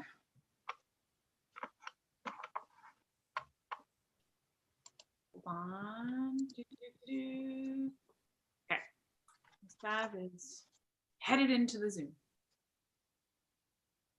I can imagine it's like a little wormhole or something like that. Let's see. Good afternoon, Ms. Babb. Good afternoon. I'm not sure what you want to know about it, but what it happens is that EUT is a carrying account, and their personal services carry from year to year to be used for the same purpose each year. They don't normally have to use any prior year personal services, and not a lot of departments that have carrying accounts, the personal services does not carry. So this piece of language says there's $5 million sitting there that we want to take back, and it stops that the personal services portion of their funding from carrying moving forward. Did that answer the question? Yes. Concerns. Okay. Thank you very much. I muted and unmuted 4 times there before I finally got to it. Okay. Representative Dodge. Representative Dodge, you're on mute. I apologize, Madam Chair. I am preventing myself from making inappropriate comments when I am unmuted. So thank you for your patience. I will defer to Representative Millette. I had in my notes to set aside the CDS portion, so I'm not able to interpret my arrows correctly at this point. So I apologize. Thank you. Representative Dodge's hand is now re-raised. Okay, Representative Millette. Yeah, no, we're good on moving CDS in. Okay, so we have a motion on the floor. It was made by Representative Brennan and seconded by Representative Sampson. Any further discussion? Seeing none, all those in favor, please raise your hands. It is unanimous of those present and voting. And Ms. Rissler, is my checklist correct? Is that it? Your checklist is correct. So next step. So on Monday afternoon, you are invited back to AFA to present your report back. Typically, that usually involves probably Senator Daughtry and Representative Brennan going through the memo and reporting back where the committee fell on all of these initiatives. I am going to work on putting this together as quickly as possible for your good chairs. I'll hope to have it out to the committee on Sunday. Just to quickly review, hopefully there's nothing incorrect, but let me know, as soon as you can if you notice something that's off. But otherwise, I think we are good. If I have any additional questions or require any clarification on any of the parts as I start typing it up, I'll reach out. Thank you so much, Ms. Rissler. And before we adjourn for the day, I just had a couple things I want to throw in. One is a huge thanks to you, Ms. Rissler, and Mr. Seneff, as well as our committee clerk, Sam. I just want to thank, especially after 2 days in the legislature, a huge thank you to all of the nonpartisan staff and legislative staff and chamber staff who keep this ship running and, are an incredible team. So thank you, especially with the crazy hours that everyone goes through. And then I just wanted to sort of say, I feel like, if you've ever played a video game and you can unlock little challenges and little badges, I feel like today we've all unlocked our education endurance badge. So I just want to once again thank the committee for excellent work. I know everyone is incredibly tired, but I'm endlessly proud of this committee and endlessly proud of our incredible work. So I just want to thank you all for sticking with it and for being here on what is a very gorgeous sunny day. And in the words of Representative Sampson, I cannot wait to get outside and play. But Representative McCrae has his hand up real quick. Very quickly. Time to go for a little short walk and then come back for an afternoon nap. Very wise. Representative Brennan. Well, it's kind of hard to top Representative McCray in terms of that suggestion, but I just wanted to echo what Senator Daughtry just said. For the staff has just been great in terms of moving through this and being able to prepare this in a way and that we understand what we're doing and where we're going. But I also think that we will see over the next week or so that this might be the most bipartisan report from any committee in the legislature. And in particular, I want to thank Representative Stearns for his ability to articulate thoughts from his caucus as well as from our caucus and be able to find common ground as we kept moving through this. But as Senator Daughtry just said, I think what this report shows is the 13 people on this committee, their commitment to education. And today, I think it was a commitment to education, not a commitment to try to move things this way or that way, but to really try to advance public education in the state of Maine. So thank you very much for everybody's work. It was great. Thank you. And I wanted to thank my Senate counterpart as well, Senator Woodson. Thank you so much. And I'll say with that, we should get out and play. I will be cheersing you all and toasting your good work with a beer this evening. Take care of yourselves. Rest up this weekend. See you on Monday. Good night. Oh, I was going to say, and I adjourn. Laugh the committee. Take care. Have a good weekend, everybody. Bye, everyone.